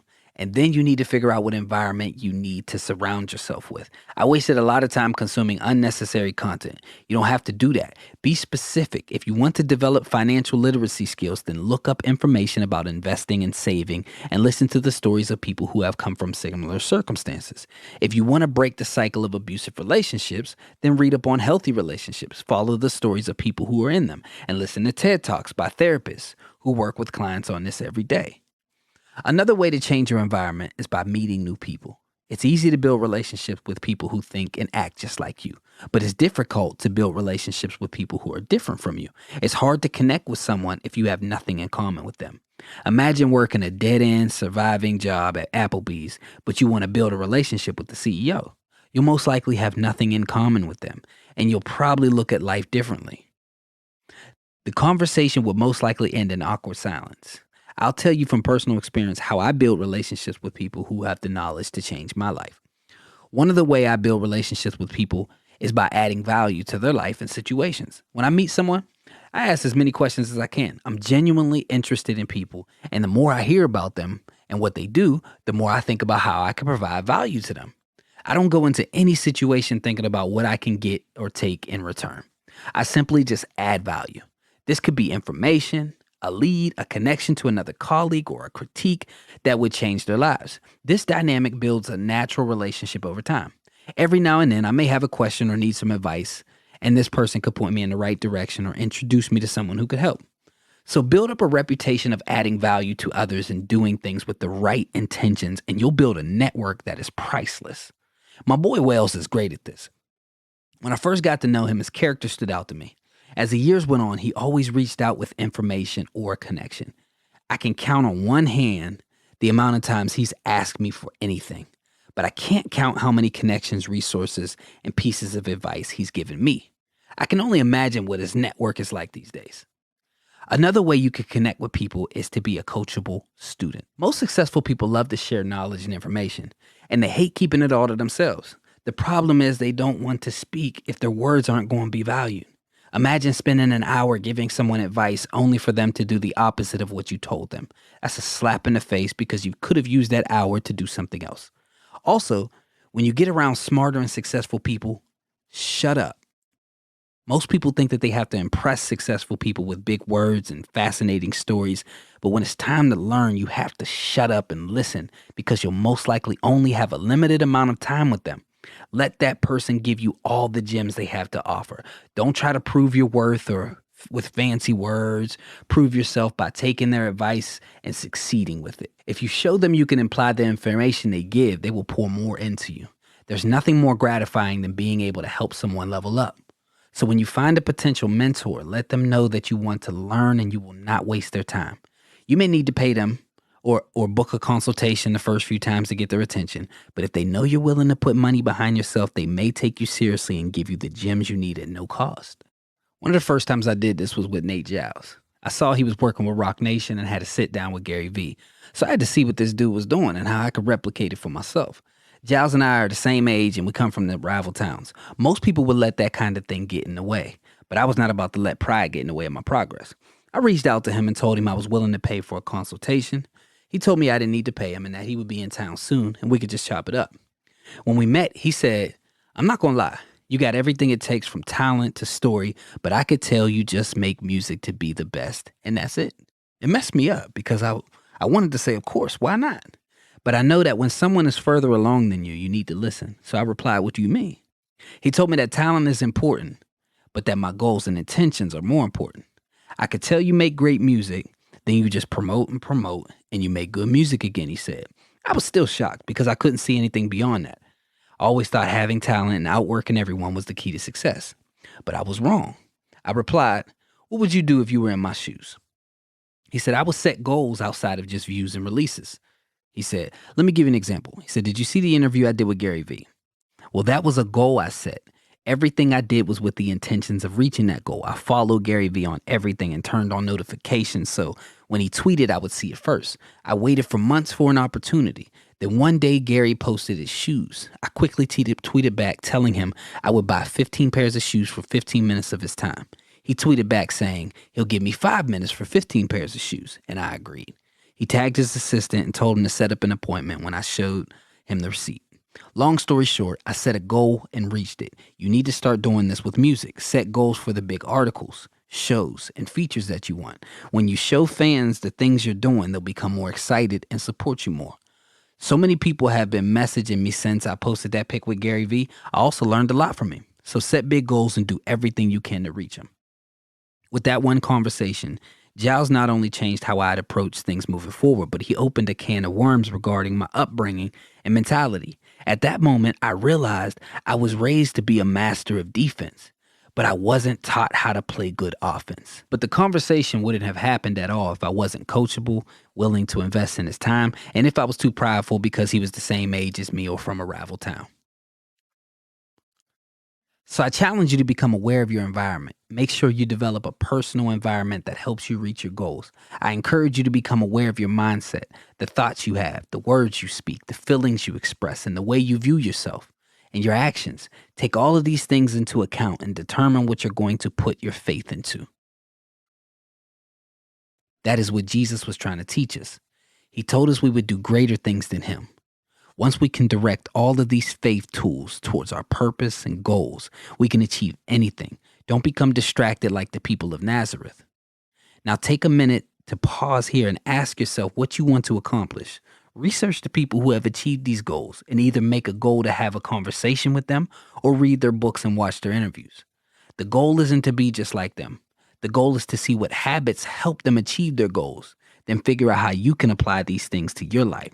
Surround yourself with these people, and you'll start to notice positive changes. Chapter 8, Master a defense, but no offense. Quote, defense is important, but without offense, you could burn yourself out. Without offensive strategies and plays, you can never get ahead. Seth Whitted. February in Pennsylvania is cold. So cold that I often wonder why we torture ourselves by living here. The February cold is even worse if the gas in your house goes out because no gas means no heat.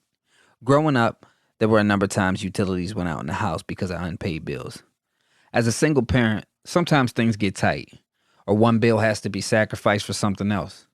Maybe there's an event or a sport at school that my mom didn't want us to miss out on.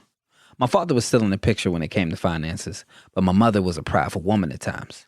Looking back, I don't remember being sad during these moments. It was actually the opposite. We were always ready to kick things into survival mode at any point. We were locked and loaded for hard times.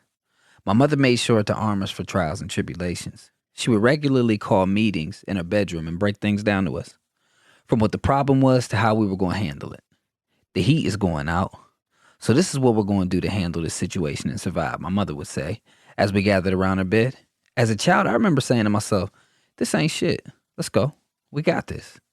You got warm clothes for sleeping. We'd have a big pot of spaghetti ready to go into the microwave, cereal, sandwich fixings. I respect my mother for never letting the hard times break us. And I take pride in my ability to weather any storm without letting it negatively affect me or spill over into another area of my life. Even when there was a death or illness in the family, we were able to lock in and rise to the occasion. We would use the pain from the hard times as our driving force to outperform others. Even to this day, I could still lock into this mode and outwork anyone, even my past self. My boy Ty Jack calls it that dog. I have my mother to thank for that dog. That was our defense, and we were great at playing it. Mom, I respect you, and I thank you for teaching us defense. I vow to take it to the next level. From the outside looking in, most people would think my mother mismanaged her funds and had lack of discipline. Maybe so.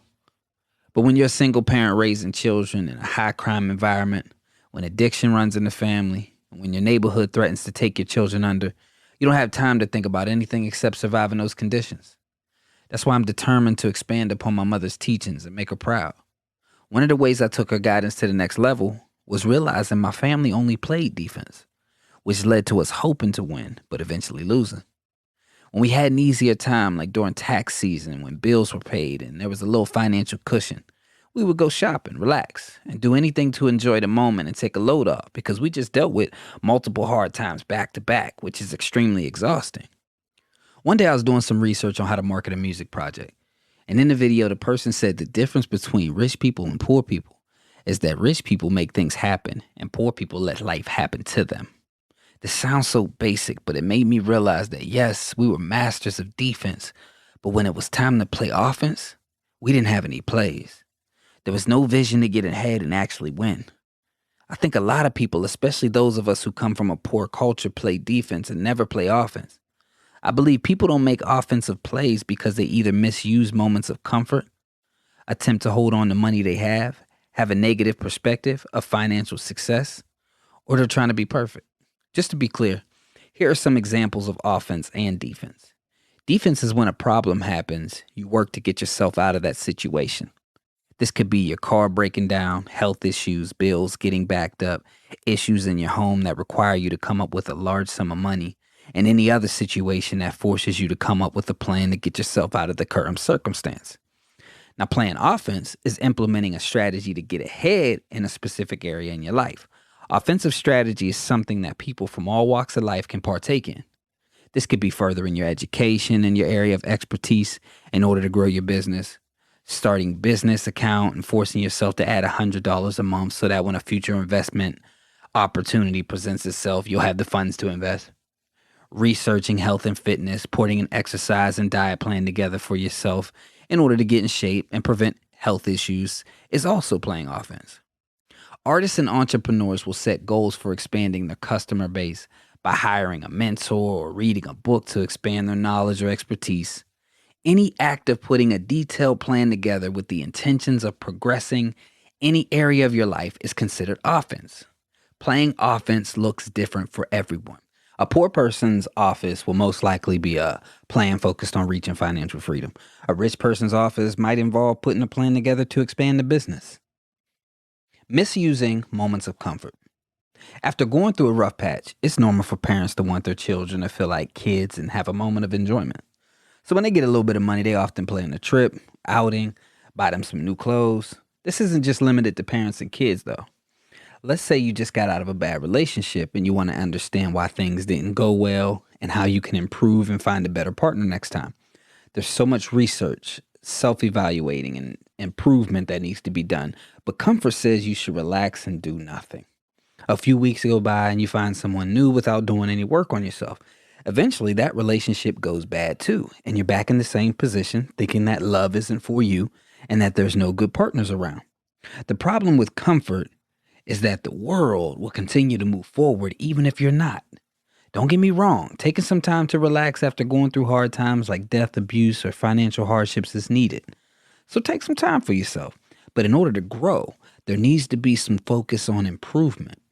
Opportunities don't care about what you just went through, nor will they wait on you. So you can kick your feet up or you can get to work. Now, we know our bodies need rest, which means that roughly 8 hours of our day are already accounted for.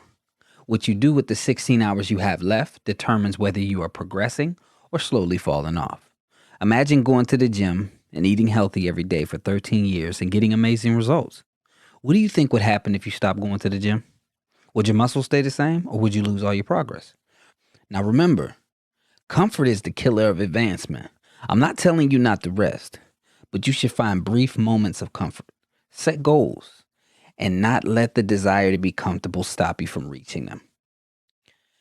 Attempting to hold on to the money you have. Making plans can cost money, time, or both. And because people are often afraid their money will run out, they try to hold on to it for as long as possible. In the past, I used to hold on to money with the intentions of saving or growing it. But in life, there's always a need for money, and that need usually comes in a form of an emergency. I'm not trying to be pessimistic. I just understand that there's always an emergency that is ready to wipe out all the money you're trying to hold on to. If it's not your emergency, then it'll be a loved one who's in a jam. Making plays enables you to put that money and time somewhere safe to either avoid emergencies altogether or to take care of them quickly. For example, my boy Philo got locked up and needed to sell his Cadillac to pay his lawyers. Another friend was selling a two-door truck for $800. The car wasn't running and needed work, and since my cousin Mob and I had been buying and selling cars for a while, we decided to partner. Philo only asked for $1,200 and said he would accept 4 payments. I was in a jam at the moment, but I went for it. Mob grabbed the bumper and painted it, and the mechanic we took it to didn't charge us much to get it running. It was also tax season, and the Cadillac had 20-inch rims and a TV monitor in it. Kelly Blue Book estimated it was worth $4,000 to $7,000, so we posted it on Craigslist, and someone purchased it for $4,500. At the same time, someone else on the site was selling a truck for the same price, so I made an agreement similar to theirs. The truck didn't need any work, and the Blue Book estimate was the same. I sold that during tax season as well. On the surface, these sound like an easy decision, but they weren't. My personal vehicle wasn't inspected and was overheating due to a bad gasket. I needed the initial $300 for the Cadillac, and I had no clue what was wrong with it. So I made those deals with little to no money, and I sold both during tax season when my own car was damn near broken down. After splitting profits with Mob, I had about $6,000 to work with. My personal vehicle completely broke down after that, but I had already used some of the money as a down payment for a new car. Now imagine if I had tried to hold on to that little $300 I had in the beginning. So I encourage you to consider the long-term benefits of investing. The more research you do and the more you understand, the more peace you'll have. I don't recommend spending your money blindly or emotionally, but I do encourage you to fight against the fear of failure. Negative perspective towards ideas. There are many people who have been through so much negativity in their lives that they can't believe something good will come from their hands. These people wait for their boss or someone else to either bless them or provide a plan that feels safe and comfortable. In Chapter 7, we talked about how damaging these feelings of unworthiness can be. This is often a tough mindset for people to change because the way they view the world and themselves is law in their mind. And until they can become aware of the connection between their beliefs and their decisions, they will continue to unknowingly perpetuate the same cycles over and over. Don't wait for someone else to tell you that you deserve success. Even if you don't believe it right now, act as if you do, and soon enough you will. The perfectionist. In my opinion, the majority of smart or talented people have a habit of perfectionism. To them, it's never the right time to do something because things aren't lined up absolutely perfectly. My boy Seth Job is one of the smartest people I know, but he knows too much to believe in anything. If you bring up a great idea to him, he will provide a legitimate reason for why it won't work. He'll either say there are other options out there or this is a missing piece of the puzzle. I enjoy bringing ideas to him because I know he'll find the holes in them. To me, the hole symbolizes what I can work on, but for Job, the hole symbolizes why the plan won't work. I'm a delusional, optimistic dreamer, and I'm okay with it. I'm willing to do as much research as I can up front and figure out the rest out little by little as I continue on the journey. This is why the dumbest and least talented people will sometimes succeed. They weren't smart enough to realize that it wouldn't work, so they went for it anyway. Imagine only playing defense in a game of basketball. The other team shoots, you get the rebound, run to the other end of the court, pass the ball around, and take a shot before the shot clock runs out. Growing up, we often decided to take a break because playing defense is extremely hard work. A lot of us who come from a poor environment have a misconception that struggle is something that only happens to poor people. Many people believe that rich folks have all the right resources or wealthy parents and they don't have to put in effort for anything. This is not always true. Everything you do comes with struggle, whether it's starting a business, clocking in at your 9 to 5, or going to school. Making offensive struggle a normal occurrence is the key to a better life. So to take my defensive teaching to the next level, I started reminding myself what my long-term goals were, and I began making offensive plays every single day no matter what. Once I started doing that, growth felt inevitable. And guess what? I still have to play defense every now and then, but the difference now is that defense doesn't feel so rough. Mom, I hope you're proud of me for breaking the cycle and sticking to my vow. Just a few months ago, My wife's car broke down. My truck's check engine light was on. My spending account was at zero. Bills were due, and a pipe had bursted in my bathroom floor, flooding the entire first floor and basement, including my podcast equipment. On top of all that, COVID made it hard to expand my media business the way that I had planned. Can you picture what I'm saying? My home flooded. All of the video and audio equipment I invested in was damaged, our vehicles were down and out, and my spending account was sitting at zero. Now, growing up, this moment would have felt like another blow that warranted us to kickstart survival mode. But because my wife and I have been playing offense for years, we barely reacted. Let me explain in terms of spiritual and emotional and financial offense. Spiritual and emotional offense. When I walked into the house and saw the water pouring down, my first reaction was to laugh. I instantly thought about how hilarious it was that we were putting the house on the market in 7 days, and now it was flooded. Plus, all my equipment was destroyed. To the average person, that wouldn't be funny at all. But for the past few years, I had learned to look at tragic situations differently. From a spiritual standpoint, I've learned that when bad things happen or when things get removed from my life, God has something great waiting for me around the corner. So in my mind, within the first 2 minutes of being in the house, I began wondering how the situation was going to benefit me in the long run. I knew it was time to find solitude so I could hear from God and uncover the answers. I felt an extreme level of peace, like when I did when my mother passed away. Financial offense. We knew we could easily buy another car because we'd been building up our credit. Although my spending account was at zero, I had been following the richest man in Babylon principles and had saved a few grand in my business account. I knew I could borrow from the business account if needed and use the money to make even more money. As far as the flooded house was concerned, we weren't even living there. I had purchased another property at a housing auction a year and a half prior. I'd fixed it up and moved my family in. The flooded home had a mortgage and was insured. The insurance company gave us close to $30,000, which was a blessing. They also reimbursed me for all my podcast equipment that was damaged. In addition, I was able to apply for federal grants because of COVID. So the whole setback ended up being a blessing. So if you're someone who wants to break a cycle, know that the cycle will be broken when you play both offense and defense. Hard times will hit everyone, no matter who you are. You can be Warren Buffett or you could be a homeless man. When you play good offense, you have a better chance of taking life's storms on the chin and benefiting from them. But when you continuously play defense, you'll have a harder time dealing with anxiety, depression, and other mental health triggers because there will be no breaks and no victories to build upon. Quote, "You're already struggling. Why not get a reward for it?" Eric Thomas. This mindset from Eric Thomas, the hip-hop preacher, is key. If we all have struggles, why not be someone who deals with them and enjoys the benefits of your hard work? Progression is the key to enjoying life and dealing with its struggles. And the only way to progress is to play offense. Look at the 16 hours you have to work with in a day and figure out how you can use that time to progress. The first step towards progress and offense is knowing what the mission is and putting together a plan, which we'll discuss next.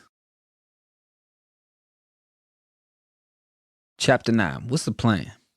When it comes to breaking any negative cycle, I believe it's important to make a plan about what you will achieve or what benefit you want to experience. You must figure out what you want and what your purpose is and give yourself an end result or a finish line. This may sound simple, but it's extremely important. You must be 100% clear on what you want and where you want to go. If needed, drop all your distractions and find solitude until you can figure this out. For example, if you want to stop attracting abusive partners, then your finish line might involve finding happiness within yourself and building a relationship that involves healthy communication. If you want to get away from living paycheck to paycheck, your finish line might involve having a source of passive income, running a business, or finding a better paying job. In my case, I was tired of financially struggling and not being able to help my mother. I was tired of all my business ventures only achieving average success. I was tired of feeling like I had to sell drugs and live a lie. I was tired of sleeping around with multiple women and feeling emotionally empty. I was tired of feeling like a loser because all my hard work amounted to absolutely nothing. So my finish line was to turn my media skills into $1 billion company, be in a healthy and powerful relationship, have the discipline to remain faithful, and find my purpose through media. I have to be honest. It took me some time to figure out what my purpose and finish line was. It wasn't easy. People who know me say I've always been living this life. But for a long time, I thought I was supposed to inspire the world through music. It wasn't until I actually asked God to reveal my purpose that He showed me I was supposed to build a media company. The solution was right under my nose, but I had never actually asked or sought it out. So before you continue reading, take a moment to uncover what your finish line is. How to find your purpose and finish line. Quote, if you can't figure out your purpose, figure out your passion, for your passion will lead you right into your purpose. T.D. Jakes. Purpose is so hard to discuss because you can't possibly know it until you know it. You can't just choose a purpose. It's something that comes out of you. The most important piece of the puzzle is usually the hardest to find or to figure out. Figuring out what your purpose is, or having a clear finish line, is life-changing. It'll help you feel charged and hungry for success at all moments. You'll have clarity, and you'll find yourself striving for improved focus and development. Understand that your finish line or purpose will only come to you when you're ready for it, so don't rush the process. People tend to ask, how do I know where I'm supposed to be?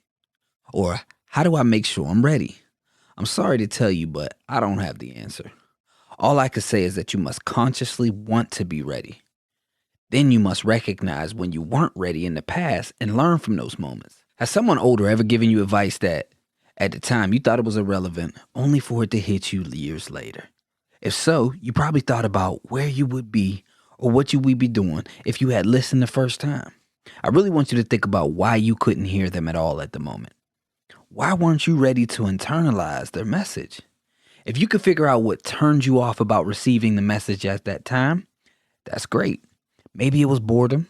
Maybe you were focused on something else. Once you figure out what kept you from hearing them, keep that feeling in mind to fight that resistance next time. The same thing applies when it comes to your purpose. Years ago, when someone told me something I couldn't fully understand, I just pushed through the boredom and wait for them to shut up so I could move on.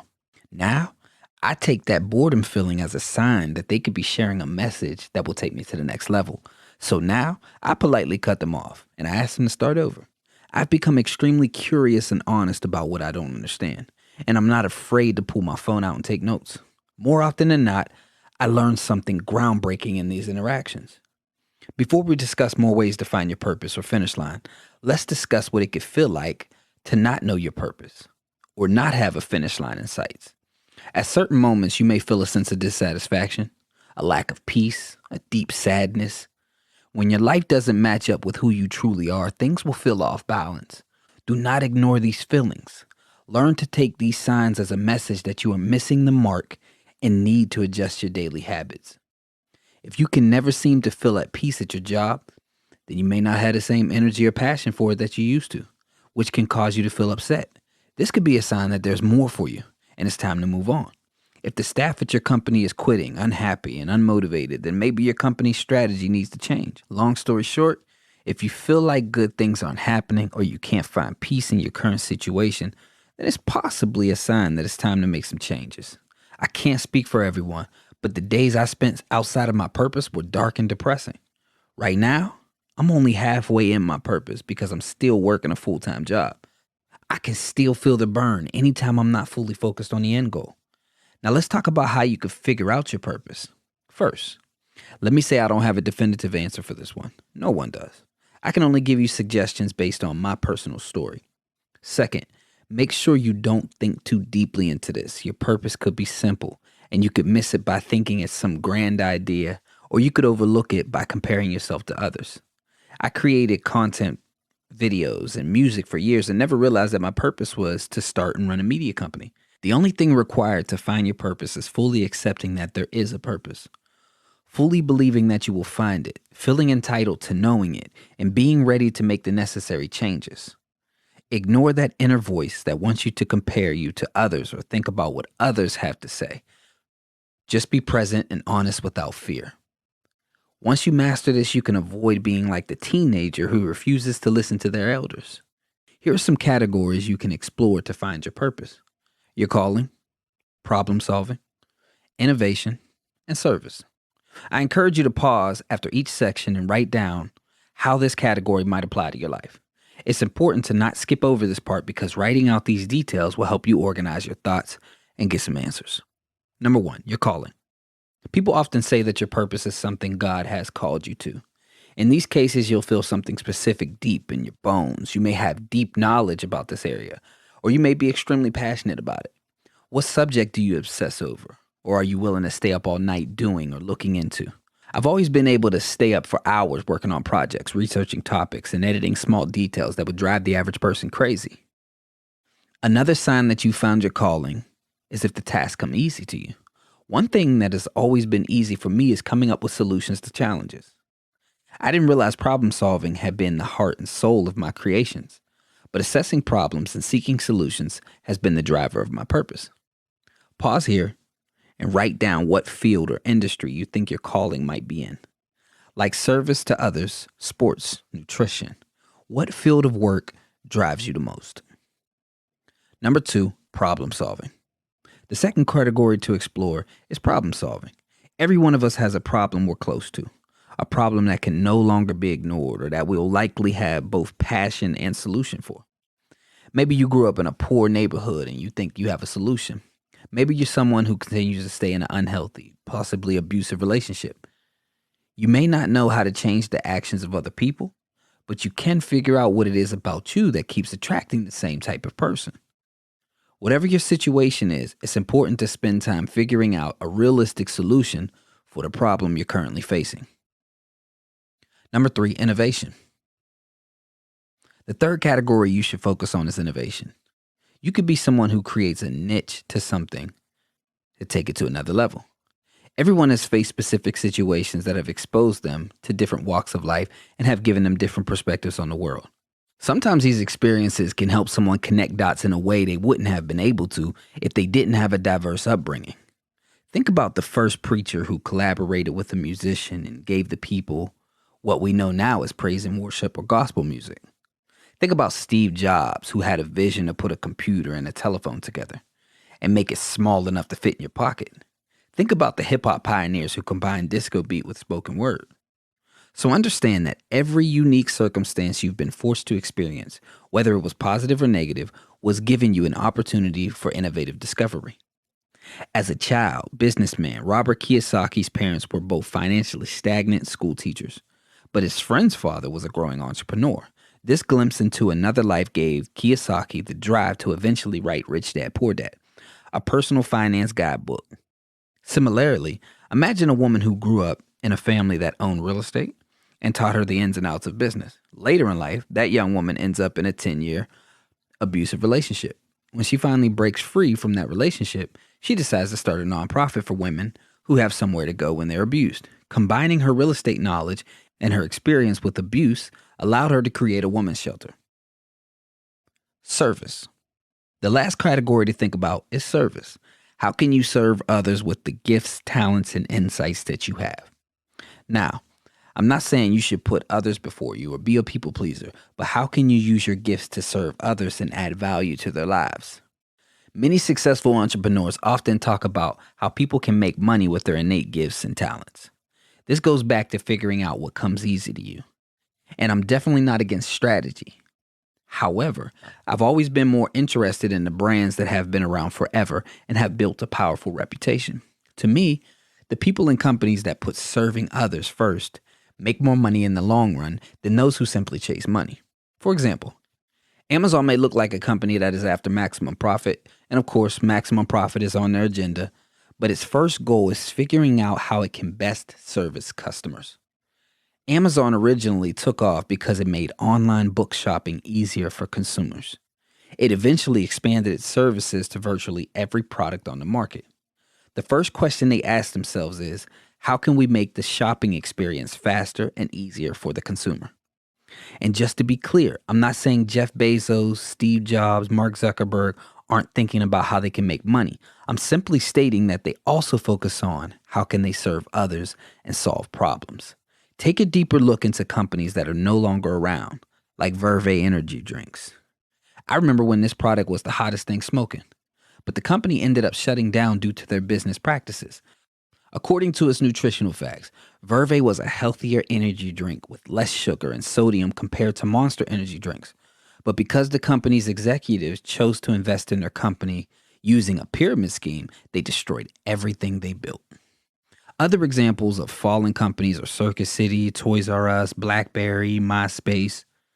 The average person will say these companies just failed to innovate. But that statement isn't good enough for me. I believe they couldn't innovate because serving their customers wasn't their first priority. When a company culture is centered around how it can serve others, everyone involved is forced to stay in touch with their humanity. When you focus on money instead, you'll find yourself doing any and everything to get that money, which could land you in a situation you can't bounce back from. This is something politicians are either good or bad at. A decision made today could either hurt or help a politician 6 years from now. What's the vision? After you get an idea for what your purpose is, it is time to put together your long-term vision. What does your future look like? Think 10 years from now, 5 years from now, and a year from now. Take your time, think big, and ignore doubts. This process can take weeks or even years to figure out, and your goal may change over time. But the key is making time every day to sit in silence and get answers you need. Your vices, worldly desires, and daily activities will do everything they can to distract you from finding solitude, but being selfish and finding time to do this is extremely important. I'm not saying it's easy, but it's a must. This is the part of the process where you clearly state what you want out of life. This is the time to make a clear decision.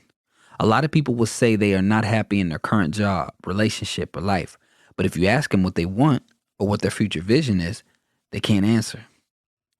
They've never taken the time to sit down and make a clear decision.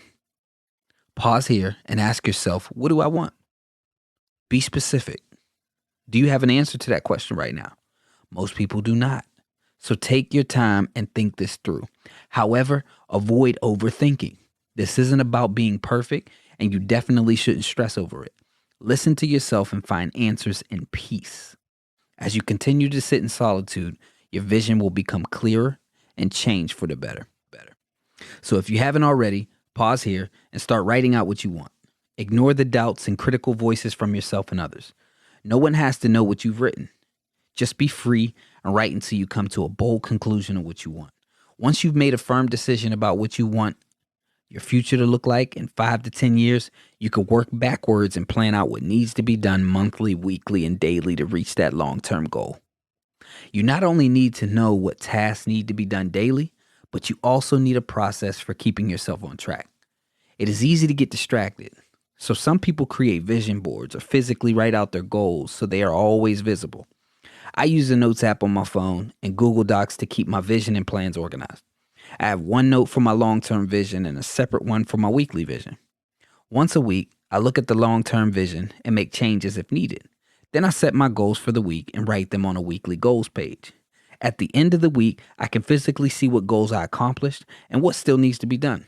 If I ever have a moment during the day where I think, what do I need to get done? I could look at my weekly, daily goals and knock something off of the list. Chapter 10. Accountability can guarantee success. Quote, imagine what a sports team would look like without a coaching staff and a business department. Chaos, right? That's what a life without accountability is like. Seth with it. I can't express how impactful accountability or lack thereof is. Accountability is another game changer because it's a tool that keeps you focused and get things done no matter what happens in your life. It's so easy for life circumstances and our personal vices to provide us with excuses for not achieving our goals. But accountability says, I don't care, we got goals to accomplish. Think back to your high school days. Most likely one of your parents made sure you were awake for school every morning and held you to a certain standard of being on time and having good attendance. That's a form of accountability. Other forms of accountability for school attendance were the actual attendance policy that resulted in detention, suspension, or sports ineligibility if it was ignored. I know a lot of people reading this book might not have grown up with this type of dynamic, but I urge you to entertain the thought for a moment. Using this example, what do you think would happen if a particular person or process was holding you accountable to have great attendance for 13 years and then boom, You found yourself alone at college or in the job market with no one holding you accountable. The average person would not keep up with that attendance standard. According to Education Data Initiative, 40% of freshmen drop out of college. One of the reasons for these dropouts is finances, and another is a lack of preparation and self-discipline. Imagine if a sports team didn't have a coach, someone to organize workouts and make them mandatory, someone to organize or structure the practice so the team worked together to become better, reach goals, and get a shot at winning the championship. If practice was left to the players, there's a very high chance they would just show up on game day. Every now and then you'll find a team that has players who step up and organize these things, but those people are far and few between. Without having a process of accountability, you will live your life like a sports team that doesn't have a coaching staff, administrators, or an athletic director. All of these people behind the scenes hold the team accountable in different ways to achieve success. Because accountability is simply taking responsibility of your habits and knowing the why behind your actions, there are many ways you can implement it in your life. But first, let's understand the difference between internal and external accountability. Internal accountability. Internal accountability is understanding why you are on your mission and using your inner drive to get things done. If you don't execute on your mission, you may feel shame, guilt, or depression. In my opinion, the greatest people to walk this earth are masters of self-accountability. If you study people like Tom Brady, Michael Jordan, Jay-Z, Warren Buffett, or Floyd Mayweather, you'll find they all had an inner drive to stay focused and go the extra mile. It didn't matter if someone around them was telling them to or not. They developed a process that reminded them to not only execute, but outwork both themselves and the competition. You can hold yourself accountable by remembering why you're doing what you're doing. Write it down. Put sticky notes everywhere. Set deadlines for yourself. Do anything you can to remind yourself of your goal. My internal accountability comes during my personal meetings. I take time to read my yearly goals once a week and ask myself if I'm any closer to achieving them or if I've wasted too much time. I then make adjustments based on this feedback so I can be more effective next week. For example, this week I only accomplished 2 out of the 6 goals I set, which made me realize I was spread too thin. I had too many commitments to other people. Although the commitments were beneficial, they took away from my top priorities. So I made a decision to not make any more commitments until I have the time. I must complete my goals before I can execute on someone else's. I wrote these changes and goals on my weekly goal list, and before I went to bed that night, I chose the most important goals to knock out the next day. In the morning, I took another look at those daily goals and attacked them like a madman. The list also comes in handy when I feel like there's nothing for me to do. I look at my list of priorities and it reminds me to stay locked in and execute on what's next. External accountability. Before I break down external accountability, I want to speak with those who are reserved, prideful, or private. I want to warn you that this is an area where you're going to have to decide if your comfort zone or pride and your issue with letting people close to you is more important than succeeding at your long-term goals. Now, if you are a master of self-accountability and you can consistently execute on your plans even when no one is looking, then I salute you. But if you know you suck at holding yourself accountable and always cut corners or look for an easier route, then I suggest you move away from your comfort zone. External accountability involves having a support system of people who know your goals and have the green light to hold you accountable.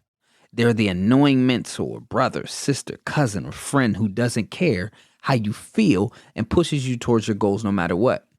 This is the role I've taken on in many friendships and family dynamics, the Dame Dash type. This is the kind of person no one else can stand, but at the same time, they appreciate them because they push everyone to be better.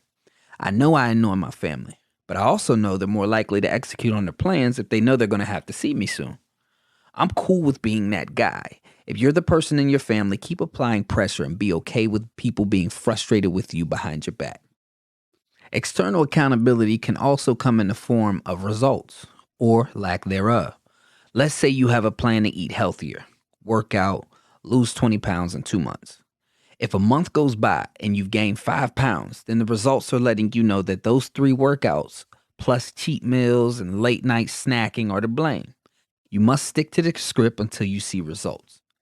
You must sacrifice anything that goes against your goals until you see results. Don't ignore the results.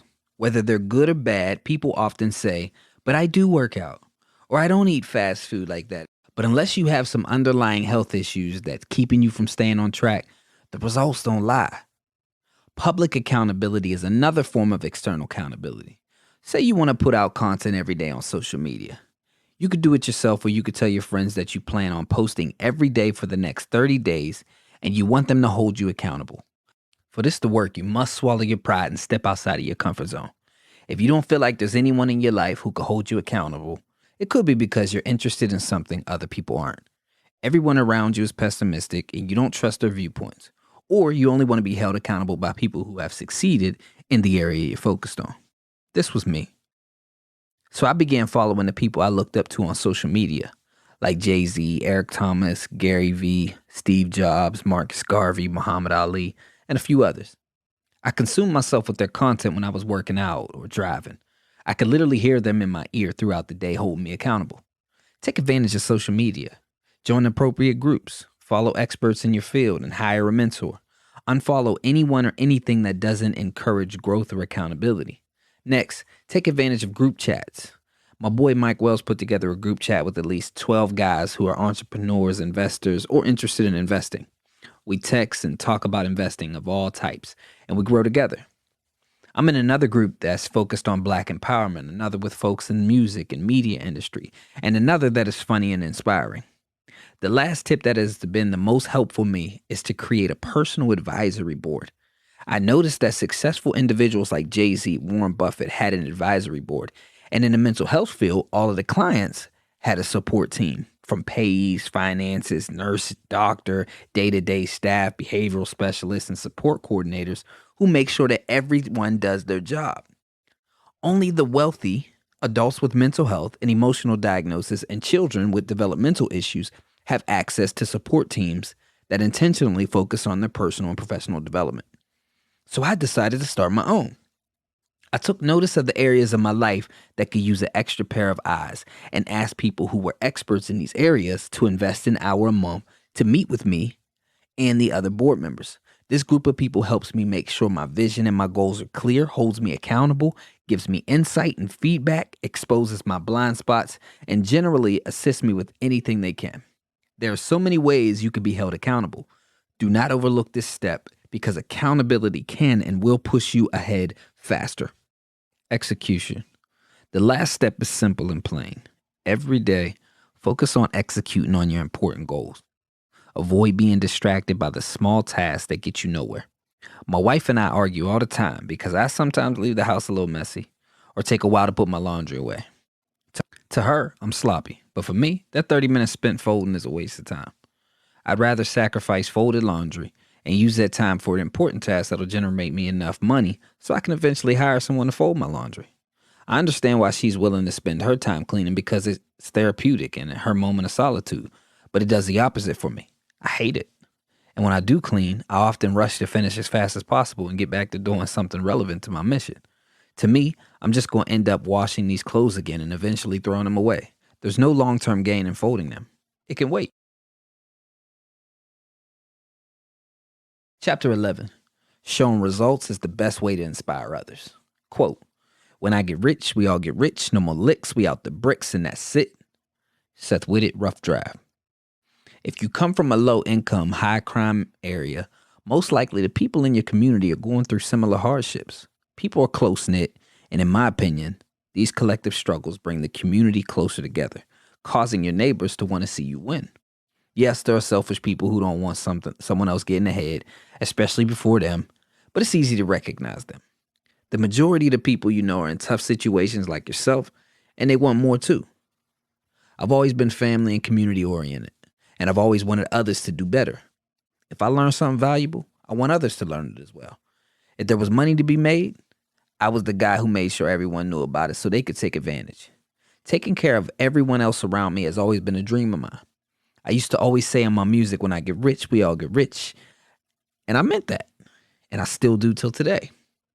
Would you believe me if I told you that this giving trait of mine caused problems for me?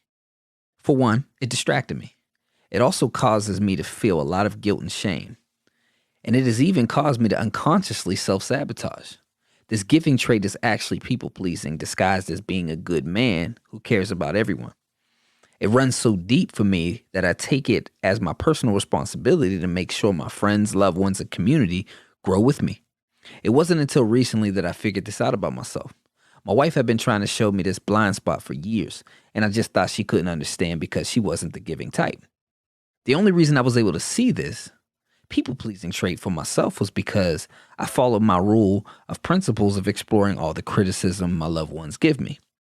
This is why it's important to actually commit to the rules and principles we set in chapter 1. Now, in my personal experience, the process of growth and success is as follows. Number 1, set a goal, recognize a problem. Number 2, find knowledge that either helps you reach the goal or shows you how to fix that problem. Number 3, apply that knowledge and consistently execute the plan. This has always been my biggest issue.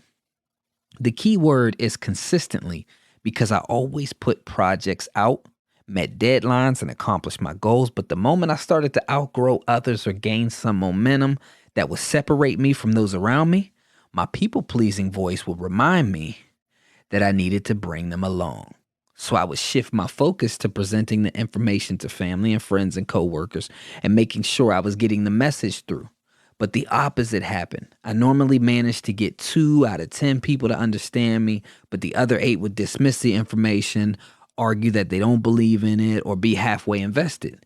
They weren't disrespectful, they just didn't have the passion for the information like I did. Attempting to convince them became an unhealthy obsession of mine. When we went our separate ways for the day, I would still think about how I could convince them. I could be driving, lying in bed, pacing around the house, debating with them in my mind.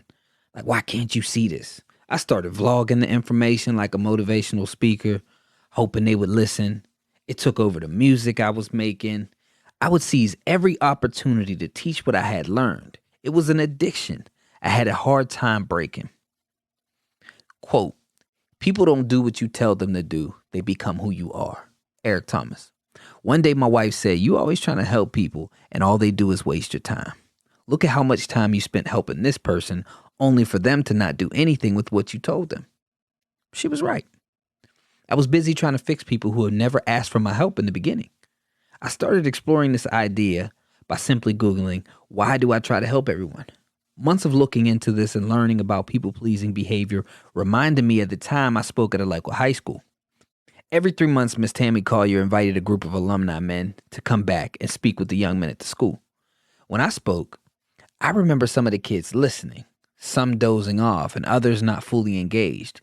But when my bro Marco spoke, everyone was immediately engaged and attentive.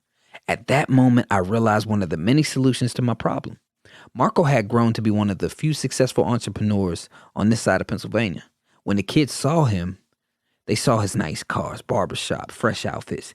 These things might not be exactly what they want, but they act as a bright, flashy sign that says this man knows what he's talking about. Although I shared some great information to motivate them, I didn't have the success to visually show them why they should listen. That moment reassured me that step 3, consistently executing your plan, was the key. From that moment on, I focused my attention strictly on that. I waited on others to ask for advice instead of giving it freely. And I made sure people earned my time and information. I have to admit, this battle was not simple. If you feel you have an issue with people pleasing or saying no, I understand. And I suggest you read Not Nice by Dr. Aziz. Quote, you know how to kill a big dream? Tell it to a small-minded person. God gave you a big idea that you believe is brilliant, but you told it to your friends and your family members and they shot it down. They can't see the brilliance in it because it wasn't shown to them. Steve Harvey. If you battle this people-pleasing habit or feel guilty for outgrowing your family and friends, but you want to grow and help others at the same time, I understand. I felt the same way. Here's a list of rules I made for myself to accomplish this goal. Number 1, always put yourself, your purpose, and your goals first. Establish what you need and must do to grow before you do anything else. I'm a lot better at telling people no these days. I've learned that my goal and plans are more important for my career than theirs. I freed myself of feeling like I need to drop everything I'm doing to help someone build something that they want. Number 2, only give to others what they earn or deserve. I realized that the reason people took my help for granted was because they often don't appreciate things they don't work for. So if someone asks me how to invest in stocks, I no longer give a full rundown. I tell them what apps I use and some beginner steps for research. Then I tell them to hit me up if they have any more questions. 80% of the time, I never hear from them again. But I give more information to the other 20% to the point where we begin bouncing ideas off each other and they become a strong ally. This has saved me so much time and energy, and I'm not as bitter towards the 80% as I used to be. If others aren't ready for the information, they're just not ready. Number 3, it is not your responsibility to make others ready to receive valuable information. If you tell someone something they can't understand, there's no point in arguing. Just take it as a sign that they're not in a place to hear the information yet. Understand that this will hurt and that you might lose people that you thought were going to be around for life. Number 4, understand that there are givers and takers, and some people live to take.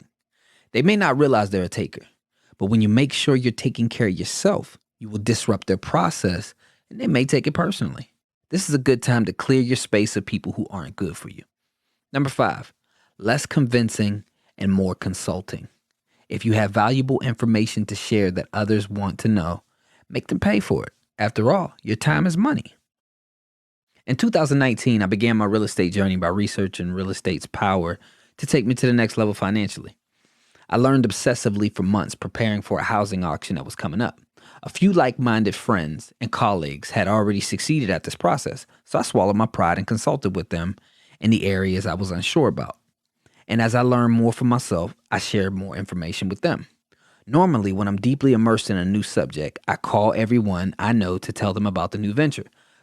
But that time, I stuck to my rules. I reached out to close friends or anyone I spoke to about growth and told them about the auction. I left the door open by saying, if you're interested, let me know and I can help. I kept my focus on my own growth. Knowing I would succeed at something that others would potentially miss out on really burned me inside. But I kept going. I reminded myself that I gave everyone the same information that I originally received. I even shared tips that took me 2 years to compile. If they wanted to learn more, they'd have to figure it out themselves. And if they didn't, that was their problem. You have no idea how hard it was for me to try not to convince people to take advantage of this opportunity, but I stuck to the rules. When the auction came around, I remained focused and locked in. I showed up at the auction with my list of properties and I bid until I won. I looked around the room to find that the people I had been consulting with were happy to see me secure the property. It felt bittersweet.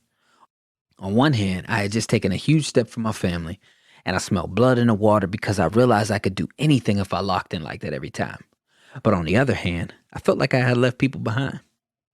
This step in the right direction made me feel guilty inside, and I felt like there was no one to celebrate with. I know it sounds ridiculous, but this is a thought process that haunts many people who feel responsible for others. I now know that all of these feelings are traits of deep people pleasing, and they aren't valid. I'm not leaving anyone behind. I'm actually helping more people by leading by example. In fact, some of my family members asked me to discuss the housing auction after seeing my success, so we set up a Zoom call and I broke down how I planned for it. 4 of the 6 family members on the Zoom call came to the next auction, and 2 of them purchased property. All of my life, I thought I had to force information on people, convince them to act on their dreams, and use all my energy to get them to move forward. But I don't think that strategy ever worked. The moment I decided to focus on myself and execute on my goals, people began to ask me questions about how they can succeed too. They actually listened and executed on their plans. This is a prime example of the power of recognizing and removing a blind spot and focusing on yourself and your goals before helping others. The best way to help someone change is to change yourself first. Chapter 12, Conclusion. Business Meeting. I hope that after reading this book, you could come away from it with a fail-proof process to break your negative cycles and achieve your goals. If you decide to adopt only a few things from this book, make personal meetings one of them. Think about every team or organization you've ever been a part of, whether it was school, in sports, or part of your job. No matter what it was, I guarantee there were always some type of consistent meetings involved. If a team or organization doesn't have meetings, I can guarantee that it is not organized, focused, or successful as it could be. Meetings are a way for a group of people to set collective goals for success and hold each other accountable. This is something I picked up from my mother's side of the family. Although my family is big, we remain close by having prayer meetings. My mother used to call me and my siblings into her bedroom for these meetings so we could share what was going on in our lives and how we're going to handle it. Then we would pray. I also learned about the importance of meeting from sports and jobs. When I played football, we had meetings after every game to discuss what we could do better. We would watch films on our next opponent and discuss our strategy. At my jobs, we had regular meetings to discuss our progress and creative ways that we could do better. One day I decided I would have a business meeting with myself, about myself. It started out with me trying to figure out my purpose, but it has since turned into a weekly meeting that keeps me focused on my current goals. I chose Saturday and Sunday as the designated days to have the meetings.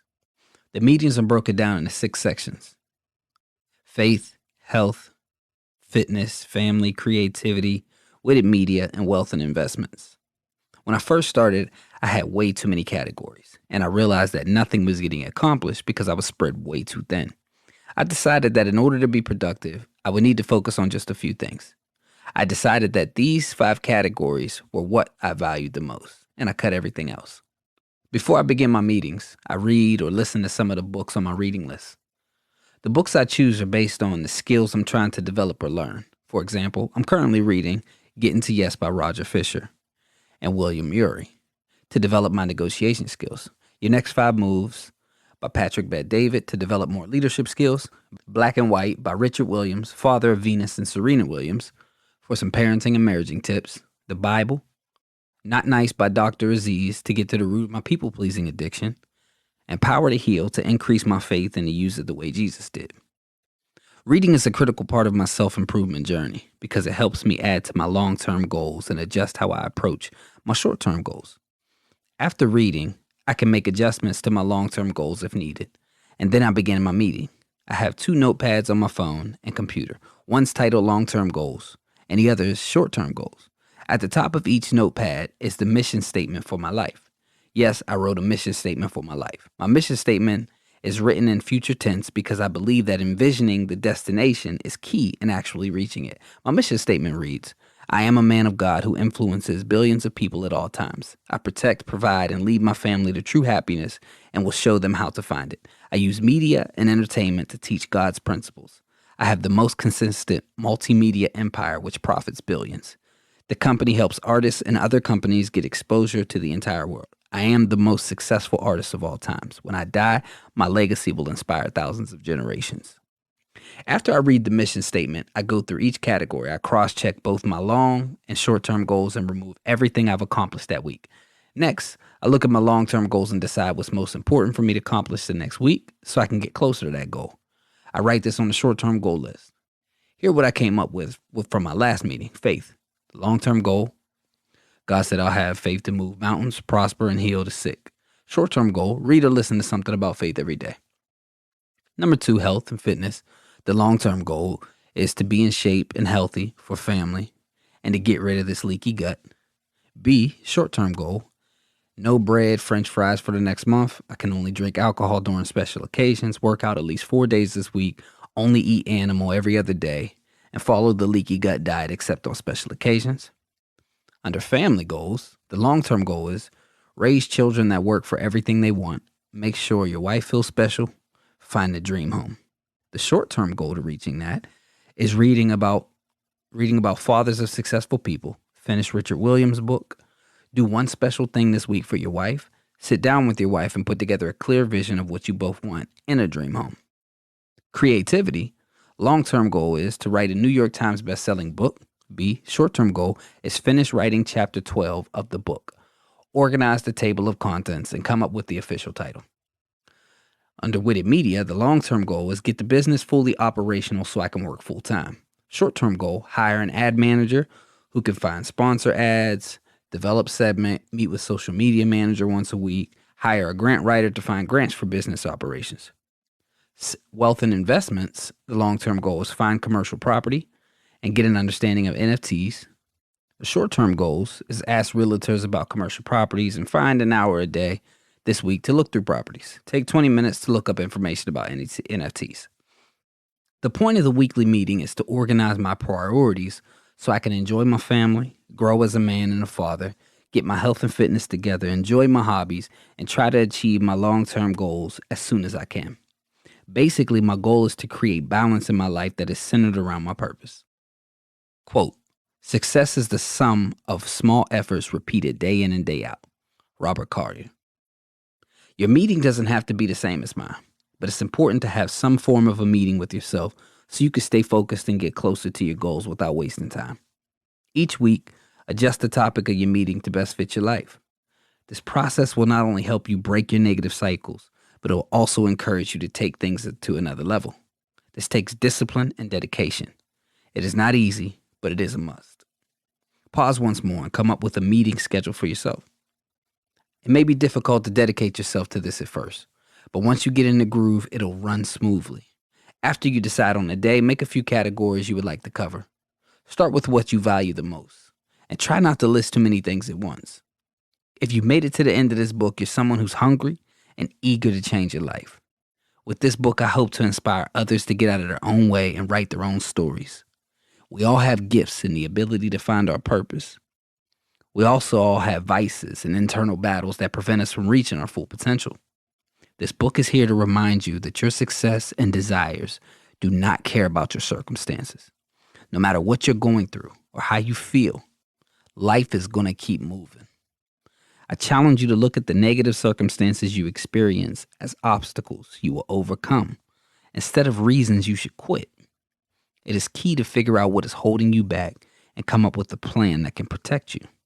Become obsessed with figuring out the most efficient and effective way to reach your goals and break the negative cycles in your life, and you'll find the contentment that you seek.